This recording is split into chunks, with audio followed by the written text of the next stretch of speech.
really good as a unit on the defensive side, and offensively they kind of do what they want as well. So we'll have to see, if there is a team that can slow them down, because they're going for back-to-back-to-back state championships, and that's hard to do. Win one, that's pretty good, right? Win two, okay, you're on to something. If you can win three, you've got a dynasty on your hands, and that would be a really impressive run. And now I think we're on a 22-game winning streak, and that hasn't been done down there in, I think, more than 70 years. So East Buchanan, a very historic season so far. Boy, Dane Ritter doing some good things there in Gower. Also seeing a lot of impressive things so far this season from the Maryville Spoofhound, and still plenty more ahead, taking on the Lafayette Fighting Irish tonight. Chris Roush, always great to talk with you. Thanks for your time. Have a good call tonight, and looking forward to certain district play next week.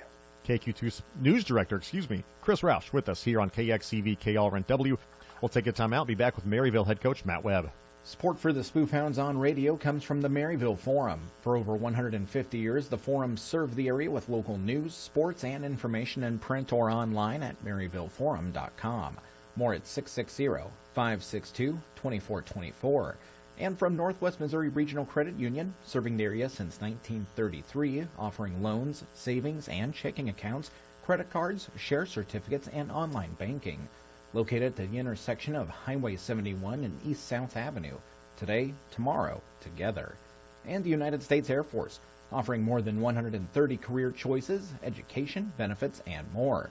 Full and part-time opportunities are available now. For more information, Technical Sergeant Katrina Smith can be reached at 816-341-8227 or online at airforce.com. Support also comes from local internet provider United Fiber, providing a variety of fiber-fast internet plans for residents and businesses with speeds up to 1 gig. More information at unitedfiber.com. Today's broadcast is underwritten by Consumers Oil Company in Maryville. Consumers Oil carries a full line of feeds from Purina and Land O'Lakes, along with Gates water tanks and bulk bins to fit a variety of needs. More information in-store at 101 North Depot or online at consumersoil.com. And Heinlein Home Furnishings on South Main in Maryville. Locally owned and operated, Heinlein has been in business for more than 60 years, offering mattresses and furniture from Ashley, La-Z-Boy, England, Serta, and more. Information at HeinleinHomeFurnishings.com. Support also comes from Hy-Vee, a proud supporter of the Maryville R2 School District. Hy-Vee offers catering for game day or any special occasion, grocery delivery service, pharmacy with drive-thru, a full-service floral shop, and more. For information, Hy-Vee.com or 1217 South Main in Maryville. This broadcast is also underwritten by U.S. Bank, providing banking services to Northwest students and the community. U.S. Bank is a proud supporter of Spoofhound Athletics and Maryville High School. More on their products, services, and locations is at usbank.com. You're tuned in to Maryville Spoofhound Pregame on KXCV KRNW, underwritten by Northwest Cell. Maryville taking on Lafayette, senior night here at the Hound Pound alongside head coach Matt Webb for Maryville. And Coach Webb, just how special is this senior night? A good group that's put together a terrific season at this point, a chance to cap it off with a perfect MEC record. Yeah, it's hard to believe. The last time we won an outright MEC championship is 2019, and I think that's what the kids wanted to do tonight. They wanted to do it the right way and finish off the regular season on the right, on a right note, and they've earned the right to play well tonight, and hopefully go out and execute and do things the way we're supposed to. Just a level of sharpness and focus you see throughout practice this week. We've seen some big games these last couple weeks. It's a Lafayette team that's had some struggles throughout this season. How has Maryville come out and prepared throughout the week? We've had a great week of practice and a great week of preparation. Like I said, I'm really impressed with the maturity of our team and being able to put, two big wins against Luther North and then Savannah behind us. We've had a focused week, and we should be firing on all cylinders tonight, so it'll be good. This is a Lafayette team that's had their struggles throughout the year, especially in the run defensive side of the game. Offensive-wise, on that line, how do you feel like they've been performing these last couple weeks coming into this one against Lafayette? Yeah, they've played a tough schedule, and especially recently, with having St. Pius last week, and there's some consistency there when they have kind of new coaches that come in and out, and it's hard to develop some consistency, but they've the kids still play hard. I know when you watch them on film, they play hard. do their best, and that's all you can ask for this time of year, and they'll keep building. Offensively, Jackson Compton, again, still trying to build up some stuff around him, but he's been a pretty talented quarterback that's made some strides this year. What have you seen from him on tape? Yeah, he's athletic. He's like I said, when teams have blitzed him, he's been able to kind of get out of the way and use his legs to make to get a rush lane and stuff like that. And he's a good scrambler. And then he's throwing to some really talented wide receivers. Number one can really go up and get it. And Lafayette's always got athletes, so we'll need to cover well and not let anybody out in space. Guys coming out in the pink socks, the coaching staff wearing the pink shirts, Breast Cancer Awareness Month here in October. How special is this to represent your seniors, but also those out there battling that right now? Yeah, I always think it's important, that our uniform looks the same. And, we do, like I said, a game, each October to wear pink socks and honor Breast Cancer Awareness Month. And, we talked a little bit as a team, that, cancer affects so many of our lives in so many ways. And this is a way that you can go out and kind of honor not only breast cancer awareness, but cancer awareness in general, and the kids really seem to listen to that, and hopefully they apply it and later on down life. Coach, thanks for the time. Good luck tonight. Thank you. Maryville head coach Matt Webb will take a break. Back with more on KXCV KRNW. Support for Spoofhound football comes from Midwest Data Center, specializing in IT and cybersecurity services, including advanced threat monitoring, intrusion prevention, and zero trust solutions. Midwest Data Center, located just off the square in Maryville and online at mwdata.net. And from Nucor LMP on East 1st in Maryville, specializing in cold finish steel products while emphasizing safety for its employees. Nucor is a proud supporter of Spoofhound Athletics. For more information, 660-582-3127.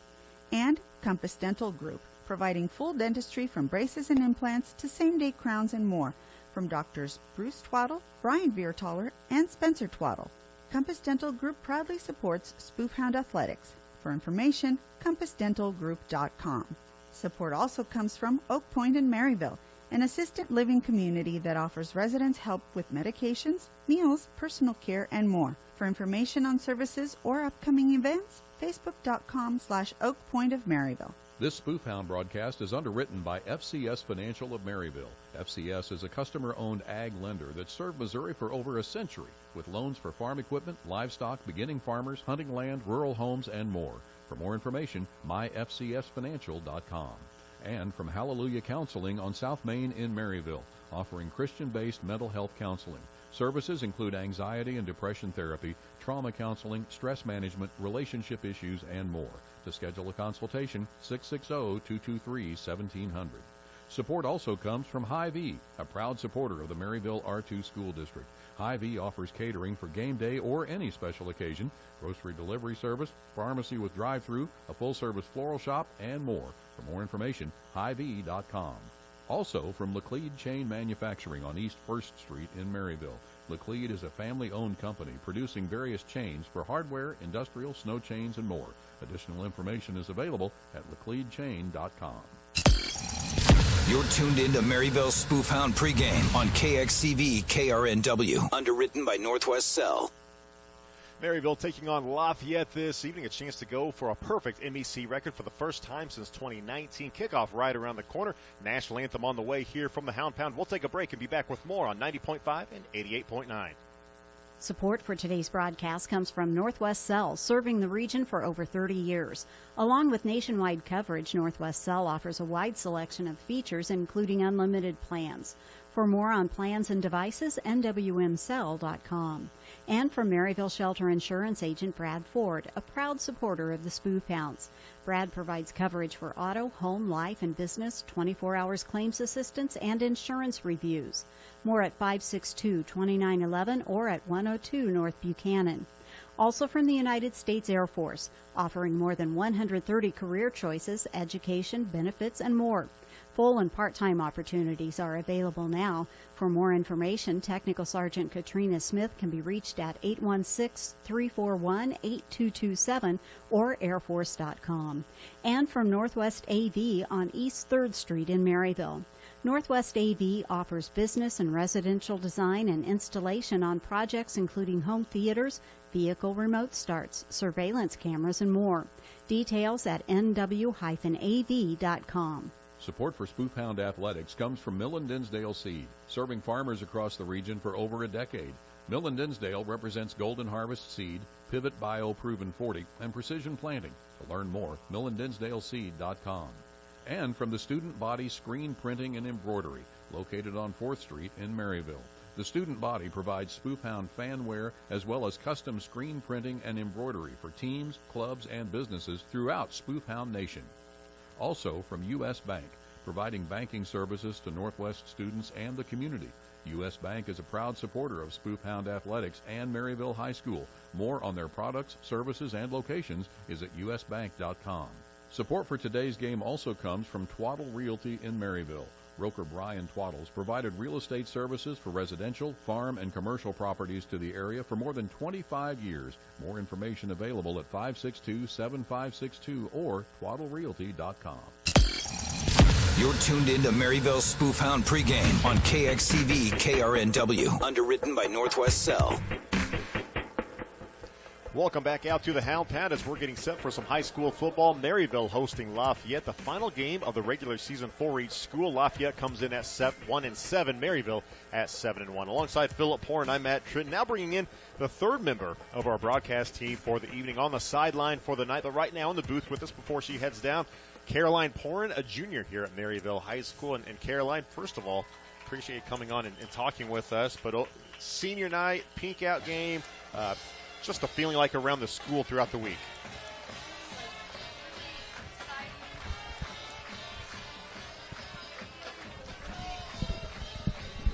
The feeling this week was really exciting around Maryville High School. We're super excited for this game. All the students are very excited for the competition tonight, and it is fixing to be a great, great game.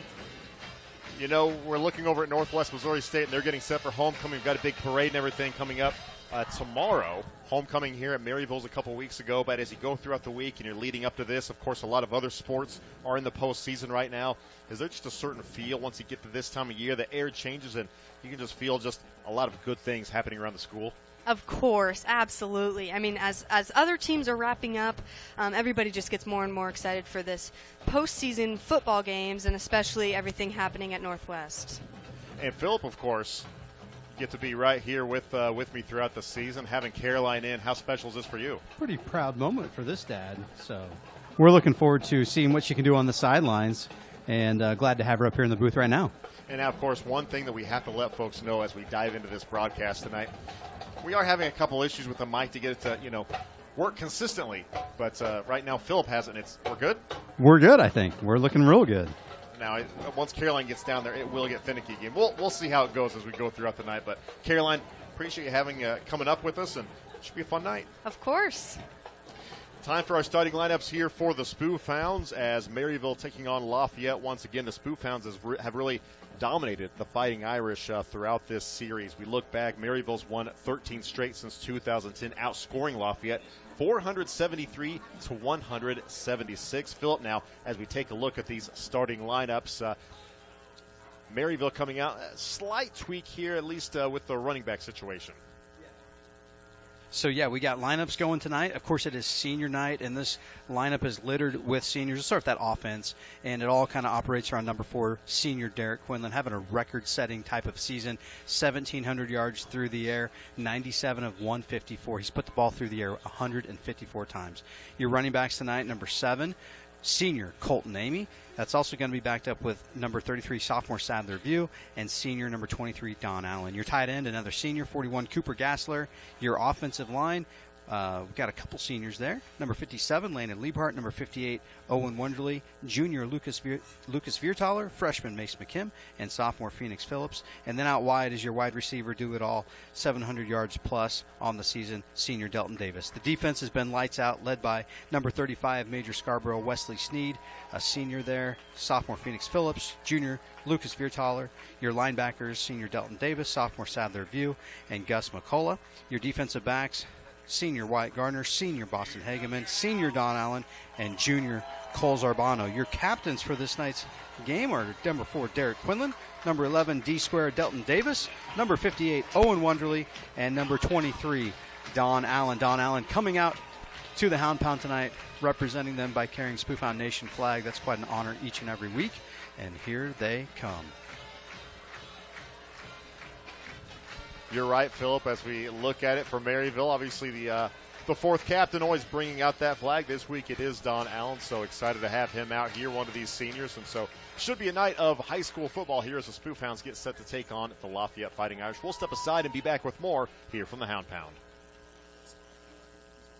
By FCS Financial of Maryville. FCS is a customer-owned ag lender that's served Missouri for over a century with loans for farm equipment, livestock, beginning farmers, hunting land, rural homes, and more. For more information, 660-582-6464 or myfcsfinancial.com. Support for today's game comes from Laclede Chain Manufacturing, a proud supporter of Maryville High School athletics. Employment opportunities at Laclede are available now. For more information or to view available positions, lacledechain.com. Support for the Spoof Hounds on radio comes from Mosaic Medical Center, Maryville, providing comprehensive care close to home. For more information or to schedule an appointment, 660-562-2525 or mymlc.com/Maryville. Support for today's broadcast comes from Maryville Shelter Insurance Agent Brad Ford, a proud supporter of the Spoof Hounds. Brad provides coverage for auto, home, life, and business, 24-hour claims assistance, and insurance reviews. More at 562-2911 or in office at 102 North Buchanan. Back at the Hound Pound, Matt Tritt alongside Philip Porin and Caroline Porin getting set for the opening kickoff of this one as the captains coming out for the opening coin toss. For Maryville, that'll be Don Allen, Owen Wonderly, Delton Davis, and Derek Quinlan. Philip, as we take a look at this matchup, a pretty big one here for the Spoof Hounds to be able to come out senior night. And, of course, as we look at it, regardless of a win or loss tonight, carrying on with the home game 2 weeks from tonight.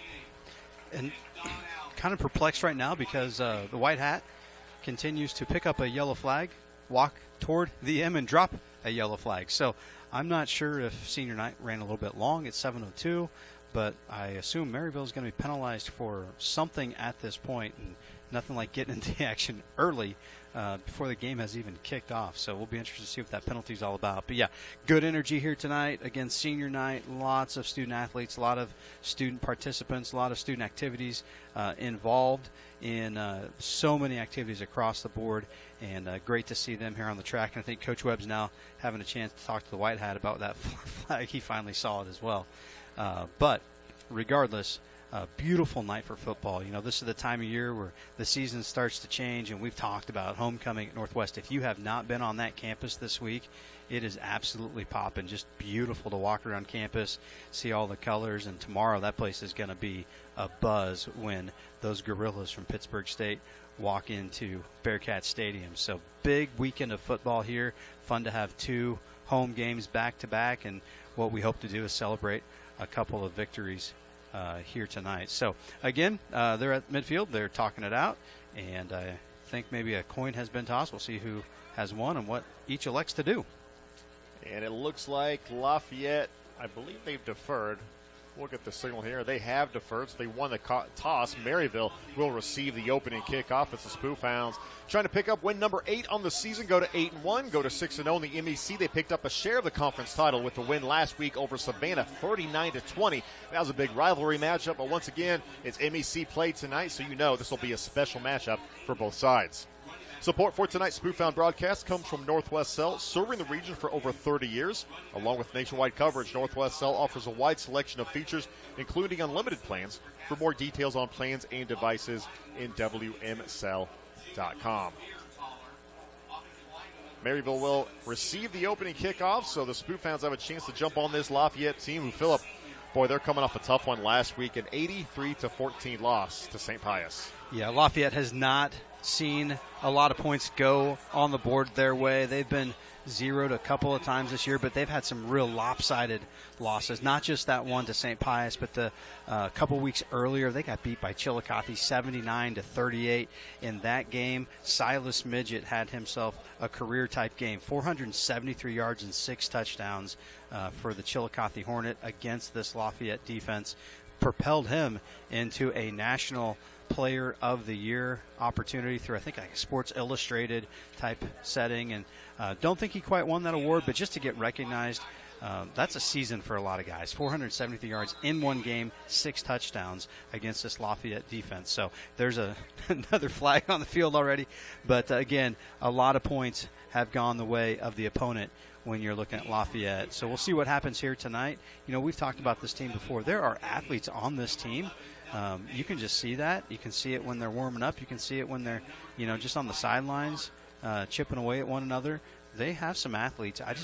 Hard to see that it doesn't get put together. You're going up against a team that's super well coached, obviously, in these Spoof Hounds, a team that's on a huge roll right now, and a team that has a goal in front of them that's achievable, and that is to win this MEC conference title outright, and they can do it here tonight. You mentioned that flag. That was a delay of game on Maryville for breaking the huddle late. So Carter Hewitt able to move that ball forward to the 45-yard line for the opening kickoff. Delton Davis back deep for Maryville. And the kickoff from Hewitt, a high end-over and kick taken by Davis from the 2-yard line. Up the right hash. Angles toward the left side to the middle of the field. Cuts up. He gets hit. Gets out across the 25-yard line. Drug down near the 29-yard line. That is where Maryville will start their first drive of the football game. Spoof Hounds coming into this football game averaging 362 total yards of offense per game. 237 of those coming through the air. It has been a fantastic regular season for Derek Quinlan. And they're putting up 35 points a game, and you can believe this. They want to get points on the board here in a hurry, right here on this first play. And you're going to see Quinlan setting up in shotgun, and you know he wants to take a shot deep on this first play. Boston Hageman by himself to the right side, lined up on the left side at wide receiver White, Garner, and Delton Davis. Lafayette bringing a blitz right away. A quick hitch route goes to Delton Davis, makes the catch, slips and falls at the 31-yard line. A pickup of 2 yards on the opening pass of the game as we are underway here from the Hound Pound. Good pitch and catch that time, and really that time it looked to me like Sadler View had the block right there of a defensive end that was trying to come in off that blind side. So good on Sadler View for picking up that block, and that play right there had big playability. Just got eaten up by the turf. Out of the pistol formation this time, Quinlan will give to View up the middle. He's got a hole, able to push forward, gets out across the 35-yard line, and he is finally brought down at about the 38. A pickup of 7 yards, so a third down and short on the way for Maryville. Sadler View, one of those young players that we were talking about early in the ball game. He's got a bright future, one of the leaders on defense. We'll talk about him from the middle linebacking spot, but great to see him running the ball as well. They give to View one more time. He goes off the right side this time, gets out near the 45-yard line. He picks up 7, but a flag comes in late. A good lead block that time by Landon Liebhart, clearing the way for View. Looks like they're going to call a face mask on this. There'll be a face mask, and I think that's going to go the way of Maryville, so add 15 more yards to the end of that run.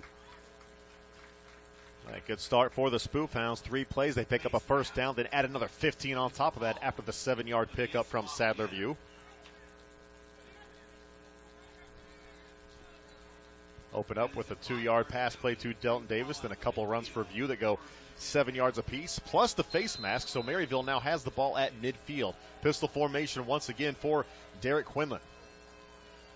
Gets the snap from Owen Wonderly. Back to pass. Looks left. Throws it on the left seam. He has a wide open Delton Davis. Cuts toward the middle of the field. Out toward the right hash. Now toward the right numbers across the 20-yard line. He has Green in front of him. All the way to the end zone. 50-yard touchdown pass on the 4th play of the football game for Maryville. Fast start for Maryville, and I'll tell you what, Delton Davis just speed. Number 14, Drake Lawson. He thought he might have a beat on him, but Delton just outspeeds him to the corner. Puts a little move on there in the middle of the field, and it's just what we've seen all season long. Derek Quinlan, Delton Davis, that is a winning combination. On for the PAT is Noah Bellamy. We'll see backup quarterback Colson Freeman on to hold. Matthew Walsh, the normal backup quarterback, he's banged up, not playing this evening. So a chance here for Colson Freeman. Freeman takes a snap. It's a good one from Don Allen. It is booted through by Noah Bellamy, and Maryville on top, 7-0, 10:42 to play in the opening quarter. We'll step aside and be back with more from the Hound Pound. Support for Spoof Hound football comes from Millen Dinsdale Seed, serving farmers across the region for over a decade. Millen Dinsdale represents Golden Harvest Seed, Pivot Bio Proven 40, and Precision Planting. To learn more, millendinsdaleseed.com. Today's game is brought to you by local internet provider United Fiber, providing a variety of fiber-fast internet plans for residents and businesses with speeds up to 1 gig. More information is available online at unitedfiber.com. Back in Maryville, 10:42 to play in the opening quarter. Already 7-0 Spoof Hounds alongside Philip Porin, Caroline Porin as well. I'm Matt Tritton. Our spotter for the evening is Adam Teal. Quick strike from Maryville, and I can't say that is a surprise, right, Philip, just the way this offense works? You look at the way Lafayette's season has gone, and it's no surprise at all that Maryville already has 7 on the board after just a couple of minutes of play here in the first quarter. And, yes, quick strike it is. Anytime you get Derek Quinlan and Delton Davis connected, there's potential to go the distance. That time, 50 yards. Sadler View on to kick this one away. Lafayette's first possession of the game on the way. Kickoff goes deep to Ty Nance. Pulls this one in around the 10-yard line. Going from right to left across the field. He is drugged down. Not much of a return that time as he is tracked down by Luke Allen. And Ty Nance, the returner that time for Lafayette, they'll depend on him a lot in a lot of different ways. He'll play out of the backfield. He'll play from the wide receiver position. He's a good little defensive back as well, but he's got one of those quick jitterbug type of moves. Some people call it quick as a hiccup. That's Ty Nance.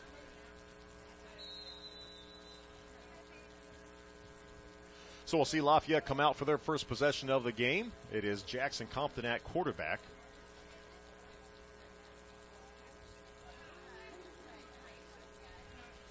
Back to pass is Compton, rolling to his right. He's being tracked down in the backfield, trying to get away from Phoenix Phillips. He is tracked down. It is a safety on the first offensive play for Lafayette. From the 15-yard line, he kept retreating and was tracked down by Phoenix Phillips. That is line domination, and there you see it, the sophomore, Phoenix Phillips. Once he gets you in his mitts and in his sights, you got nowhere to go. And when you're already backed up, you literally have nowhere to go. That time, a safety put 2 on the board for the Hounds, and that puts Lafayette in a position to kick off to this Maryville offense. Boy, Jackson Compton, a young man that's really come along and has really progressed from junior year now to a senior. But you talk about that dominance. It seemed like Phoenix was untouched from the moment that ball was snapped and had a free run at the quarterback. A 15-yard loss on the first play there for Compton.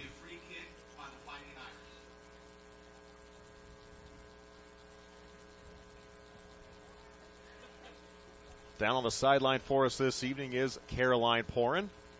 Receiving a check-in with Caroline. Just the feel early on. Already a quick 9-0 lead for the Spoof Hounds. Caroline, give us the feel. Yeah, the team is in very high spirits. I've never seen Delton Davis run that fast, but he looks faster down here than he does up there. You know, some say he looks like Caroline Porin running cross-country, right? Probably not.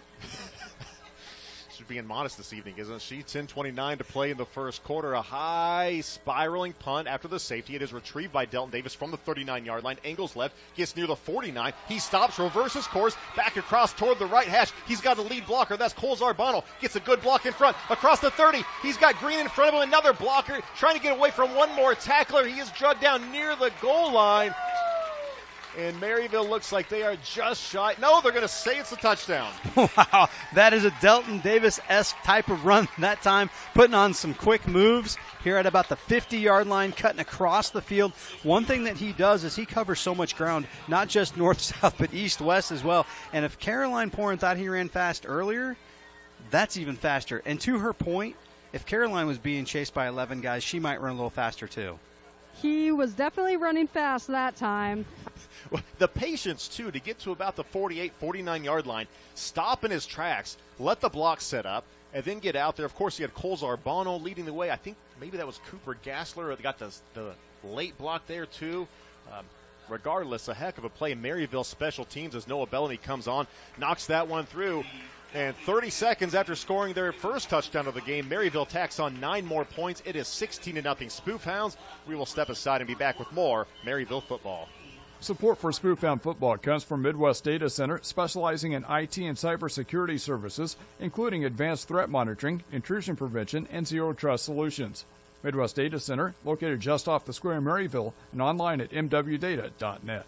Support for today's game comes from Compass Dental Group, providing full dentistry from braces and implants to same-day crowns and more from Doctors Bruce Twaddle, Brian Viertaler, and Spencer Twaddle. Compass Dental Group proudly supports Spoof Hound athletics. For more information, compassdentalgroup.com. 16-0 Maryville. We are not even 2 minutes into the football game, and this is what you want to see, right? Lutheran North, big win. Savannah, big win. Rivalry games. You see a team that's having a tough time across the way, and Maryville not letting up early in this one. Maryville is going to go full gas, try to get this game. Again, we talked about maybe condensing this game a little bit. We can talk about what that means later in the broadcast. But as Maryville keeps creeping those points up, what you want to do is try and get to the point where you can get some guys rest, get some other guys some experience. And here you've got Lafayette just swinging away, throwing punches. That's frustration of a season, and I'm not sure what that young man's thinking right now, but he is one frustrated Lafayette Fighting Irish.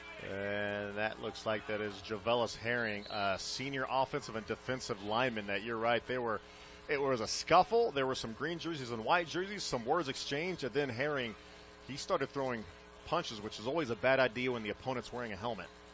So it's likely the last we've seen from him this football game, as flags on the field, of course. Coaches trying to calm things down. The officials trying to sort things out. 10-12 left to play here in this opening quarter. And Jabelius looks like he is a senior, so that's probably his last snap at this particular point in the ball game and for his career as a Lafayette Fighting Irish. Hate to see that, but we talked about this team. One victory. They are looking for answers, and I'm sure that they've had a lot of frustrating Friday nights, and it just kind of erupted right then and there. But you're right. Never a good idea to start swinging at someone with helmets, and never a good idea to do it on the opposing team's sideline right there. Yeah, a whole lot of green jerseys around to quickly separate things. So we'll allow the officials to get things sorted out here. 10-12 left to play in our opening quarter. We have seen fireworks of all kinds in the first minute 48 of this one. A 16-0 Maryville lead. It was a 50-yard touchdown pass. Derek Quinlan to Delton Davis.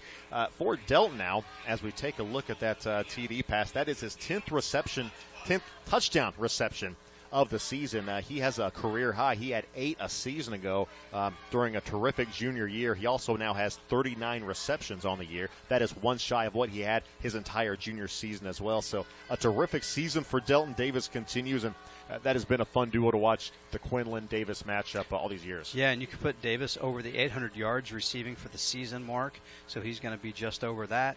And the game is just kind of getting started, just kind of heating up, obviously. We'll see what White Hat wants to do on that last play. He's about to give us the call.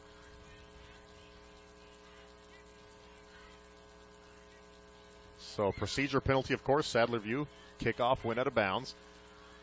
And then they're going to say an unsportsmanlike conduct penalty on Maryville, and one as, well, they're signaling 2 on Maryville. I think that last one he meant to say Lafayette. Okay, pointed the same right twice, yeah. Yep. I think he meant to say Lafayette. So as we predicted, number 78 there, he is going to be done for the season on that personal foul. So there was an ejection that on the Lafayette side of things. We haven't seen anything like that coming from the Spoofhound side, as again, both coaching staffs. On the one side for Maryville, it is Matt Webb, the head coach. On the other side, Nathan Doherty, first season head coach there for Lafayette. He took the job as just a 24-year-old. He played football, ran track at Missouri Western. He was an assistant coach last year, replaced Scott Finley, who left the program. So last year it was a team that went 0-10 for Lafayette. He started to turn things in the right direction throughout this season, despite being 1-7. They snapped a 15-game losing streak back in week number 3 with a 26-14 win over Benton. So there are some good things happening for Lafayette. They've got some good young players, but it's also trying to sift through what has been a frustrating season for Lafayette. Now, one side you mentioned the frustration, a team that's 1-7. They just got beat by St. Pius last week, 83-14 in a game you probably don't need to score 83 points, but that was a tough loss last week. For Maryville on the other side, you've got everything to play for from this point on. And so this is sure the coaching staff saying, hey, guys, got to be smart. We're heading into the playoffs. We can't afford to allow anyone to let their emotions get the best of them in a game like this. Absolutely. And you look at Maryville, they've got everything ahead of them. Of course, tonight, the one thing in front of them is MEC outright, so they're going to go after that, up 16-0 early with 10 minutes left in the quarter. You want to see Maryville continue to exert their dominance in this series and in this ball game, 13 in a row. Let's make it 14. But you're right as far as this is chapter 1, if you will. Chapter 2 comes in the playoffs and district play. Maryville's also playing for a first-round bye. I think AD Matt Buse is going to come up at halftime and talk a little bit about how district play works out, how you accumulate points. But right now, Maryville 48.25 points, and St. Pius that's behind them at 43 points, almost 44 points. St. Pius is playing Savannah down at their place, and they're up 14-0 early in that ball game. If they win and Maryville wins, things should continue to work out where Maryville gets that home field advantage for district play, but also then would get a bye next Friday night, chance to kind of rest, heal, etc. And so we hope that score, 16-0, just continues to grow. And we know we haven't seen the defense but just a couple of plays so far, but they are so dominant. The one play that they were in there, they picked up a safety. So Maryville has everything to play ahead of them. So they're going to play smart football. Coach Webb's going to regroup them right now and just tell them, you know what, be led by those seniors. Make good plays. Play with your head and make sure that you're not doing anything to pick up those silly little penalties. Now, trying to sort this out as we've gone through, Maryville's going to end up re-kicking this. I think they're trying to say that they were offsetting penalties, but the Sadler View kickoff went out of bounds. Then the penalties after that were dead ball penalties. So it should probably be Lafayette ball to 35, then the penalties after that, but instead they're just going to go ahead and we're resetting and going to kick this one off again. Well, now they're going to mark off the dead ball penalties, so Sadler View is now going to kick off from the 50. You know, it seems to me like the referee, the umpires, what they really want to do is just highlight that beautiful pink M right there. So now I think the referee. So I think that they re-signaled it and they said illegal procedure on Maryville. Then they pointed toward Lafayette twice for 2 dead ball penalties. So now they look like they're walking toward the 35 for Maryville to kick off. And I don't mean Maryville's own 35, but we might see the first ever kickoff from a 35-yard line in opponent's territory. Yeah, they keep. Now he's just. And the Maryville players look like befuddled, which I don't blame them because we are too. I think Maryville thinks that they're playing defense here. The PA announcer here, he's as confused as we are, and he's got to say in front of this big crowd. We're letting all of our listeners know that are far and wide. But it looks to me like I think the refs believe that we should have our defense on against their offense, not a kickoff situation. There's a lot of the spoof hounds are like, are you sure? Do we see an onside kick here? And what's the worst that happens, right? You know, it goes 10 yards, it's up to 25. Okay, we're going to tee it off. At this point, onside kick. Sadler View could kick it through the uprights if he wanted to. From the Lafayette 35, yes, the Lafayette 35, he will kick off, and that is a boot that is going to go through the uprights. He did it. And the coaching the staff, crowd goes everybody wild. Loves it. Tarzan gives a little flex right there. That's Sadler's nickname around campus here. He gives a little flex, kicked it through the uprights. You know what? Celebrate the victories, big and small. He got Phoenix Phillips run out there, and a little side bump there for Sadler View. They're fired up. That is net 10 yards on the kickoff, right? Check that net 15 yards to the 20-yard line.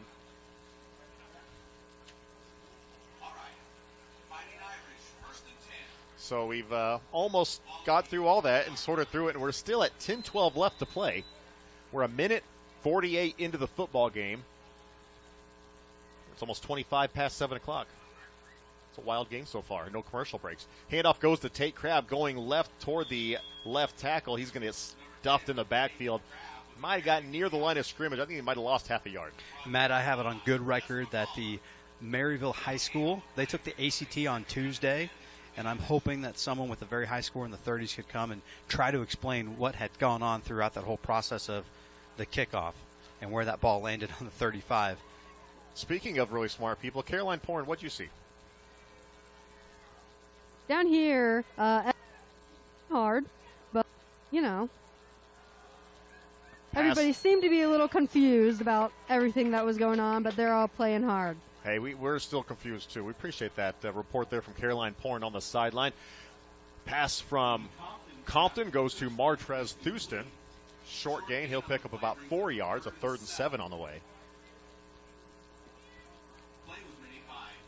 First positive play of the day for Lafayette.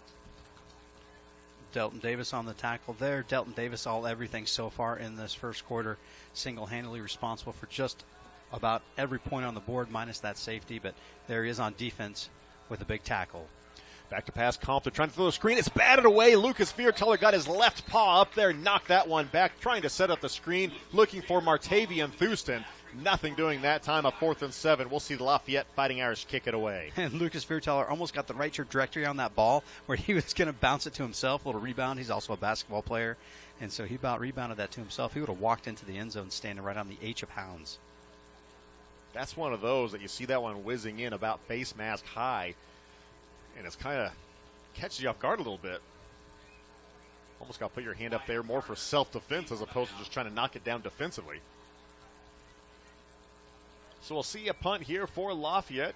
Kick is away, wobbly spiral. Coming up to get this one, Wyatt Garner. It bounces instead, though, at the Lafayette 46-yard line. Crosses midfield and heads into Maryville territory. It is picked up at the Spoofhound 46-yard line by Braden Simmons, and that is where Maryville will start their second drive of the football game, already leading 16-0. And Carter Hewitt on the kick, number 21. He's a senior. As we mentioned, he's all-state. And good little kick there for Carter Hewitt. A little bit of extra chirping at the end of that play. I'm not really sure what Lafayette would have to chirp about, but they are making sure that the Spoofhounds know that they are still on the field.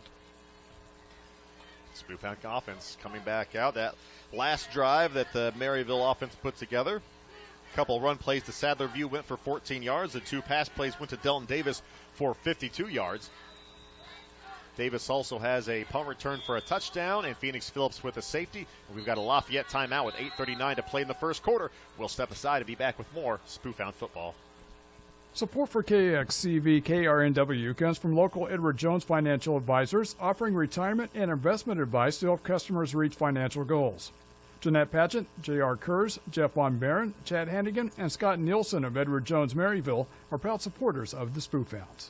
Support for today's game comes from Heinlein Home Furnishings on South Main in Maryville. Locally owned and operated, Heinlein has been in business for more than 60 years, offering mattresses and furniture from Ashley, La-Z-Boy, England, Serta, and more. More information at HeinleinHomeFurnishings.com. Back at the Hound Pound, 8:39 left to play in the opening quarter. Maryville set for their second drive of the football game. Today's broadcast is brought to you by Laclede Chain Manufacturing on East 1st Street in Maryville. Laclede's a family-owned company producing various chains for hardware, industrial, snow chains, and more. Additional information is available at lacledechain.com. With Philip Porn and Caroline Porn, I'm Matt Tritton. Adam Teals, our spotter for the evening. Maryville set to start at their own 46-yard line. Pistol formation, Quinlan has View set behind him.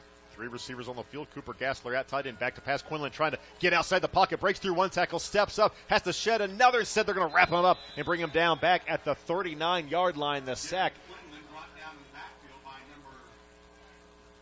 Well, it sounds like the PA's going through the same thing we are. We don't have 18 on our roster there, but he was definitely in the play, and he was tenacious on that play because it looked like one of those opportunities where Derek Quinlan was going to escape the grips of a potential sack and get the ball downfield, but unfortunately that time number 18, a player to be named later, was able to get Quinlan to the dirt. We'll find out who 18 is, and we'll get back to you on that. Right now, though, a 2nd and 16 on the way. Handoff goes to View. Cuts it up the field, down the middle of the field. Cuts out now to the left hash. Whole lot of running room in front of Sadler View. Out to the 25-yard line. He's wrapped up by number 18 once again inside the 15-yard line. Big-time run that time by the fullback. Sadler View playing fullback here tonight, getting a few more reps than normal. We saw him with a big explosive run last week against Savannah, going for 50 yards and a touchdown. That time Sadler View takes the ball, secures it. Once he gets past the line of scrimmage, he is off to the races. And I will tell you that's a combination of some fantastic running, but some very poor tackling for Lafayette as well. But kudos to Sadler View getting us in the red zone. And the big boys up front. Those are some massive holes for Sadler View so far in this game. They'll hand it off one more time. Don Allen trying to get out right side. He has a lane into the end zone. Touchdown. A flag falls. But as it stands now, Maryville in front 22-0. 7:32 left to play in the first quarter. But judging by the look for Maryville, that is a holding call coming up on the Spoofhounds. We'll see this one move back, and Maryville will go at it one more time. The carry that took Maryville into the red zone, a 47-yard run by Sadler View. A week ago, he went for 76 yards on 8 carries. And don't you just feel like, I know there's a penalty there holding against that offensive line, but that week 1 Blair Oaks, that was an area that could use some real improvement over the course of the season, but it didn't take them long. It seemed like in week 2 when they were playing at Harrisonville and they put 50 on Harrisonville, and then pretty soon you see a few changes in the lineup. You've got a sophomore and a true freshman over on the side. I guess true freshman, just call them a freshman, right? A sophomore and a freshman on the right side of that line, guys that are going to be blistering people for years to come. This line has really come together, so you know Ryan Lessman's proud of those guys. Handoff right side this time, down Allen. Huge hole, gets a lead block from Boston Hegman down inside the 5-yard line. Allen fighting for every inch. And he is down inside the 5-yard line. We'll see where they spot this one. So he got down to the 1. They pick up 12. Don Allen, he's hard charging when he gets the football. And you know, as a senior, he wants to put a touchdown in the category of rushing tonight, and there it is. Walks into the end zone across the goal line. Maryville goes on top 22-0. No flags down on this one. Oh, now I'm getting a point here from Adam Teal saying actually there is one somewhere on that far side. Late flag. I think that is going to be dead ball because they are coming off the field. There's a little bit of talking going on there around where Don Allen walked that football in. We'll see a special teams unit come on to the field. 7:14 left to play in the opening quarter. The officials sorting things out.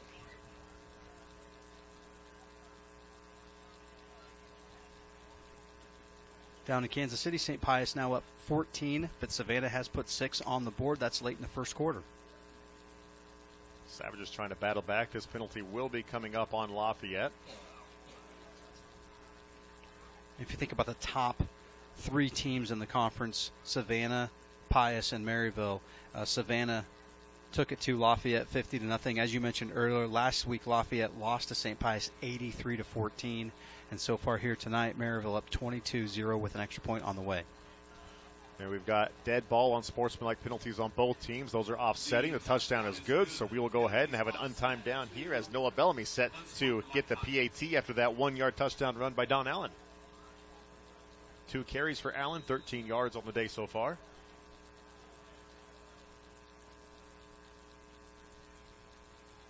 And the boot here from Noah. And that one goes through the uprights. 23-0 Maryville. We're not even 5 minutes into this one. We'll step aside and be back with more Maryville Spoof-Hound football. Today's game's underwritten by the Northwest Missouri Regional Council of Governments, coordinating the Affordable Connectivity Program to help those struggling to afford internet service at home. Joy can help at 660-582-5121, extension 1. Marketing assistance from the FCC. Support for the Spoof Hounds on radio comes from Nottoway Valley Bank. NVB has been serving generations of Northwest Missouri families for more than 150 years. More information is on location or at nvb.com. Member FDIC. 23-0 is our score. Maryville in front of Lafayette. The Spoof Hounds rolling on their way toward an 8-1 finish to the regular season, looking for a conference win at number 6. As the Hounds all over Lafayette early in this one. And Matt, you won't believe it, but guess what? What? Another flag is on the field. Where's this one? See, I looked down to write something on my stat sheet. This is near the... Is this on Lafayette? Is this on Coach Doherty? And again, you kind of feel for this guy because the last time Maryville kicked off, it was from the Lafayette 35-yard line. Maybe this was a sideline warning. Okay, because they're not addressing it with at least moving the ball one way or the other. So here we go. And the kickoff here from View, a line drive kick. This one being taken by Nance.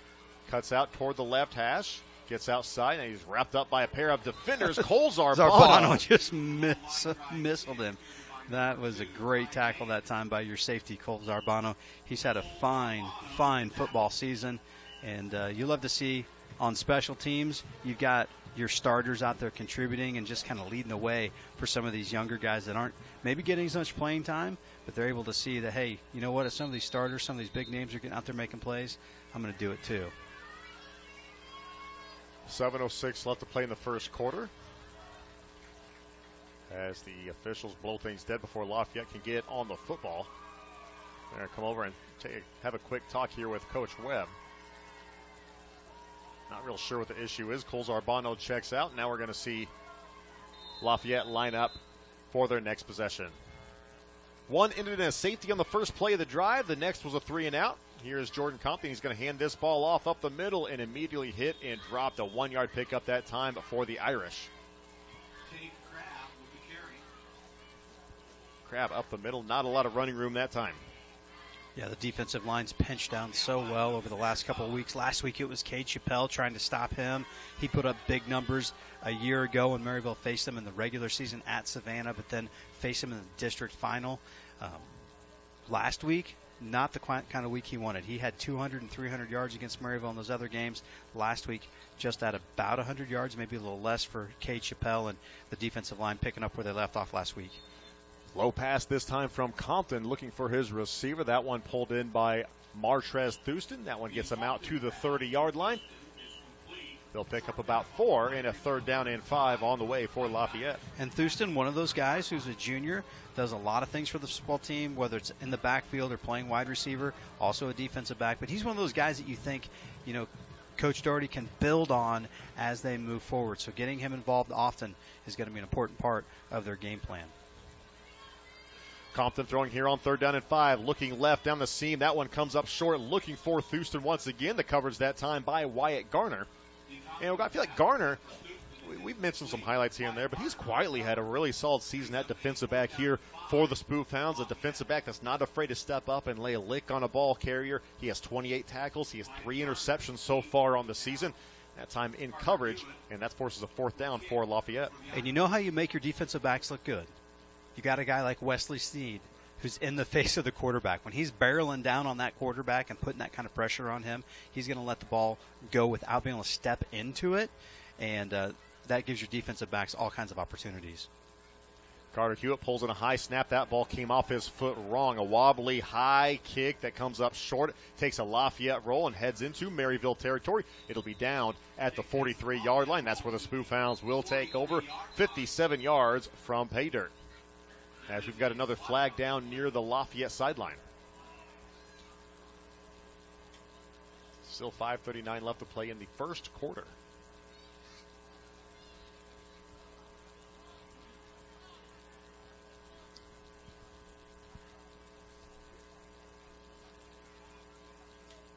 And another penalty coming up. I will say, these boys are bigger down here than in school. Sutton McAdams looks a lot bigger down here than he does in the halls.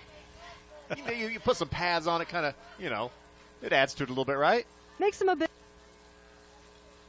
Between carrying their books in the halls and then carrying these pads, they definitely look more intense. And I'm sure that they're probably sitting there saying that you're down there with the microphone, the pink jacket for Pink Out Night. Like, she's all business. Of course. Back up to you, Matt. Caroline Porn, a Maryville junior, a sideline reporter for this evening's football game, as that personal foul on the Spoof Hounds will back Maryville up back inside their own 30-yard line to get this drive started. Of course, the hallways at the Maryville High School are a little bit more narrow than the big football field here tonight. But, yeah, Sutton McAdams and some of these guys, they do look pretty darn good in pads. Maryville with the handoff goes to Colton Amy around the right side, cuts up the field. He is drugged to the turf.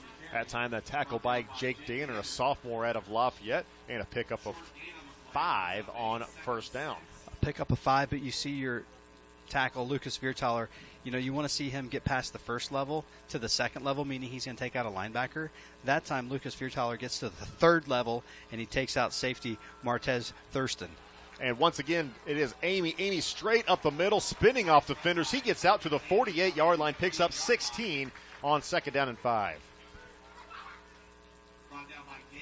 Back-to-back carries, going for a total of 21 yards there for Amy, and Maryville quickly on the football from their own 48-yard line.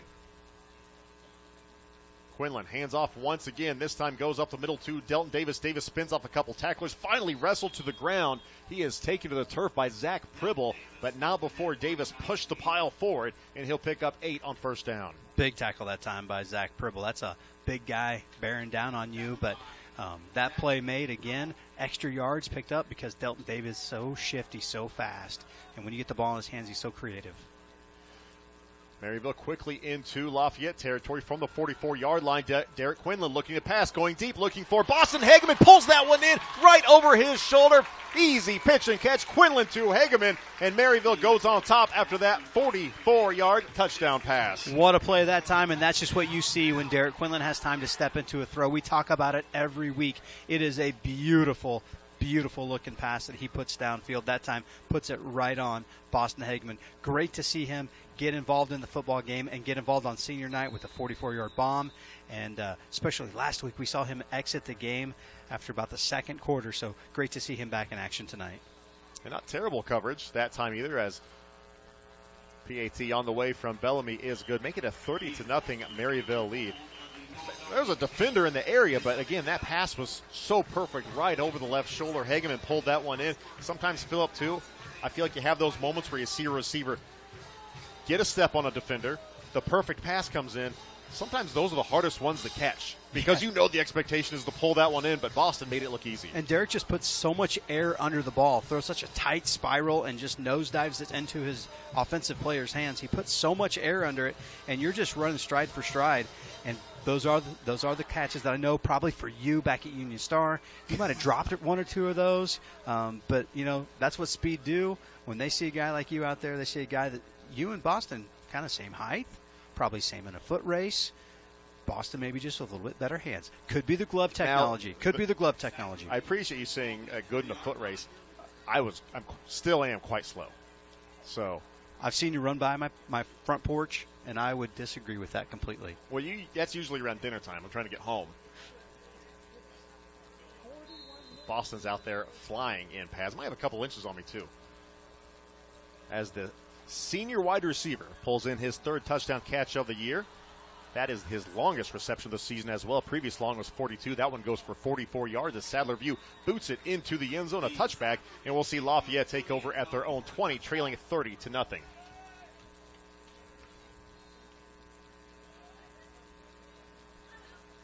Fighting Irish offense coming back out once again.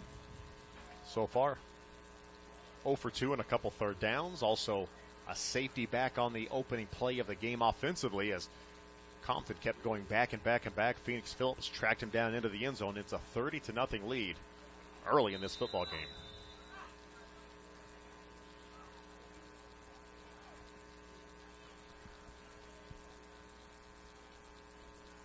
So we'll see what Coach Doherty and company can draw up here for Lafayette as they're taking over. Own 20-yard line, 1st and 10 for Compton. Takes the low snap, pitches this one left side now for Crabb. Trying to get outside, cuts it up, and he is ridden to the turf. Tracked down by Sadler View. He'll pick up 4 on first down. Bit of a positive play that time for Lafayette. Get to the outside. Nice little run that time. 2nd and 5. That's certainly manageable. Perhaps Lafayette can put something together here. But, boy, they are going up against one tough defense that's flying around the football.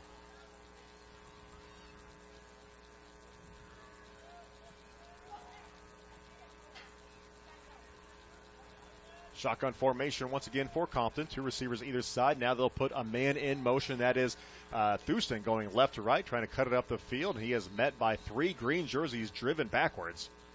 Coles Arbano, Sadler View, Delton Davis, Boston Hageman also getting in there as Thurston able to get forward and pick up 2 or 3.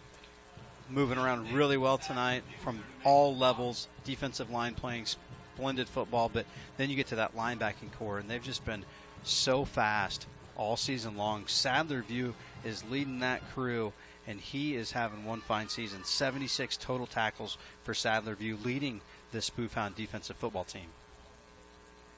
He's carried the football well. He's been kicking it well, and he has been dominant defensively. As we'll see Gus McCullough now coming on the blitz. Some pressure from the left side as well. Compton gets outside, tracked down by Scarborough. Throws that one short. It is picked off by Coles Arbano near the 35-yard line. Breaks through one tackle. Finally spun to the turf near the 22-yard line. The pressure got back to Compton. He left it short, and an interception for the Hounds. Who says you need tacky gloves? The play that happened right before that, Coles Arbano goes to the sidelines. He ditched his gloves, threw him to the sideline. Goes right there, makes a big play, picks that ball off from the quarterback there and runs it back for a nice return, putting Maryville at about the 28, 27, what'd you call it, 28-yard line.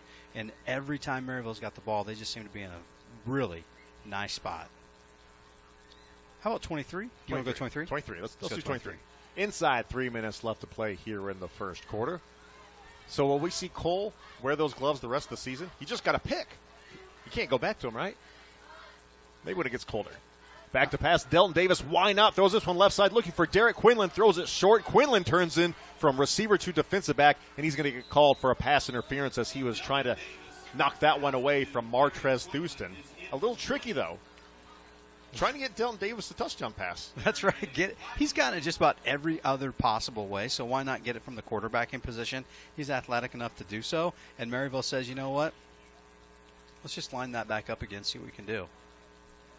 So it didn't work out there. The offensive pass interference, as Derek Quinlan was kind of pleading his case of, I didn't pull him back, I knocked the ball away. Either way, it's a penalty. We will see a basketball game with a fast break that we will see that exact same pass, and it'll work to perfection. It'll work to perfection. It might end in a three-pointer. If it's Derek Quinlan, likely. Do you notice Derek didn't have his receiving gloves on? That could be part of the situation. He needs to go get Cole's Arbanos that he just got rid of. Grab those gloves. Lining up at receiver again. Oh, the beauty of Matt Houchin and a Matt Houchin coached offense.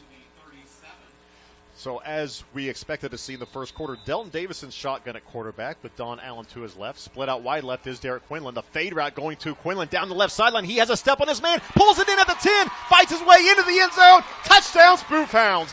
Delton Davis to Derek Quinlan, 38 yards. 2:41 to play in the quarter. And as you expected, it is Davis to Quinlan, not the other way around.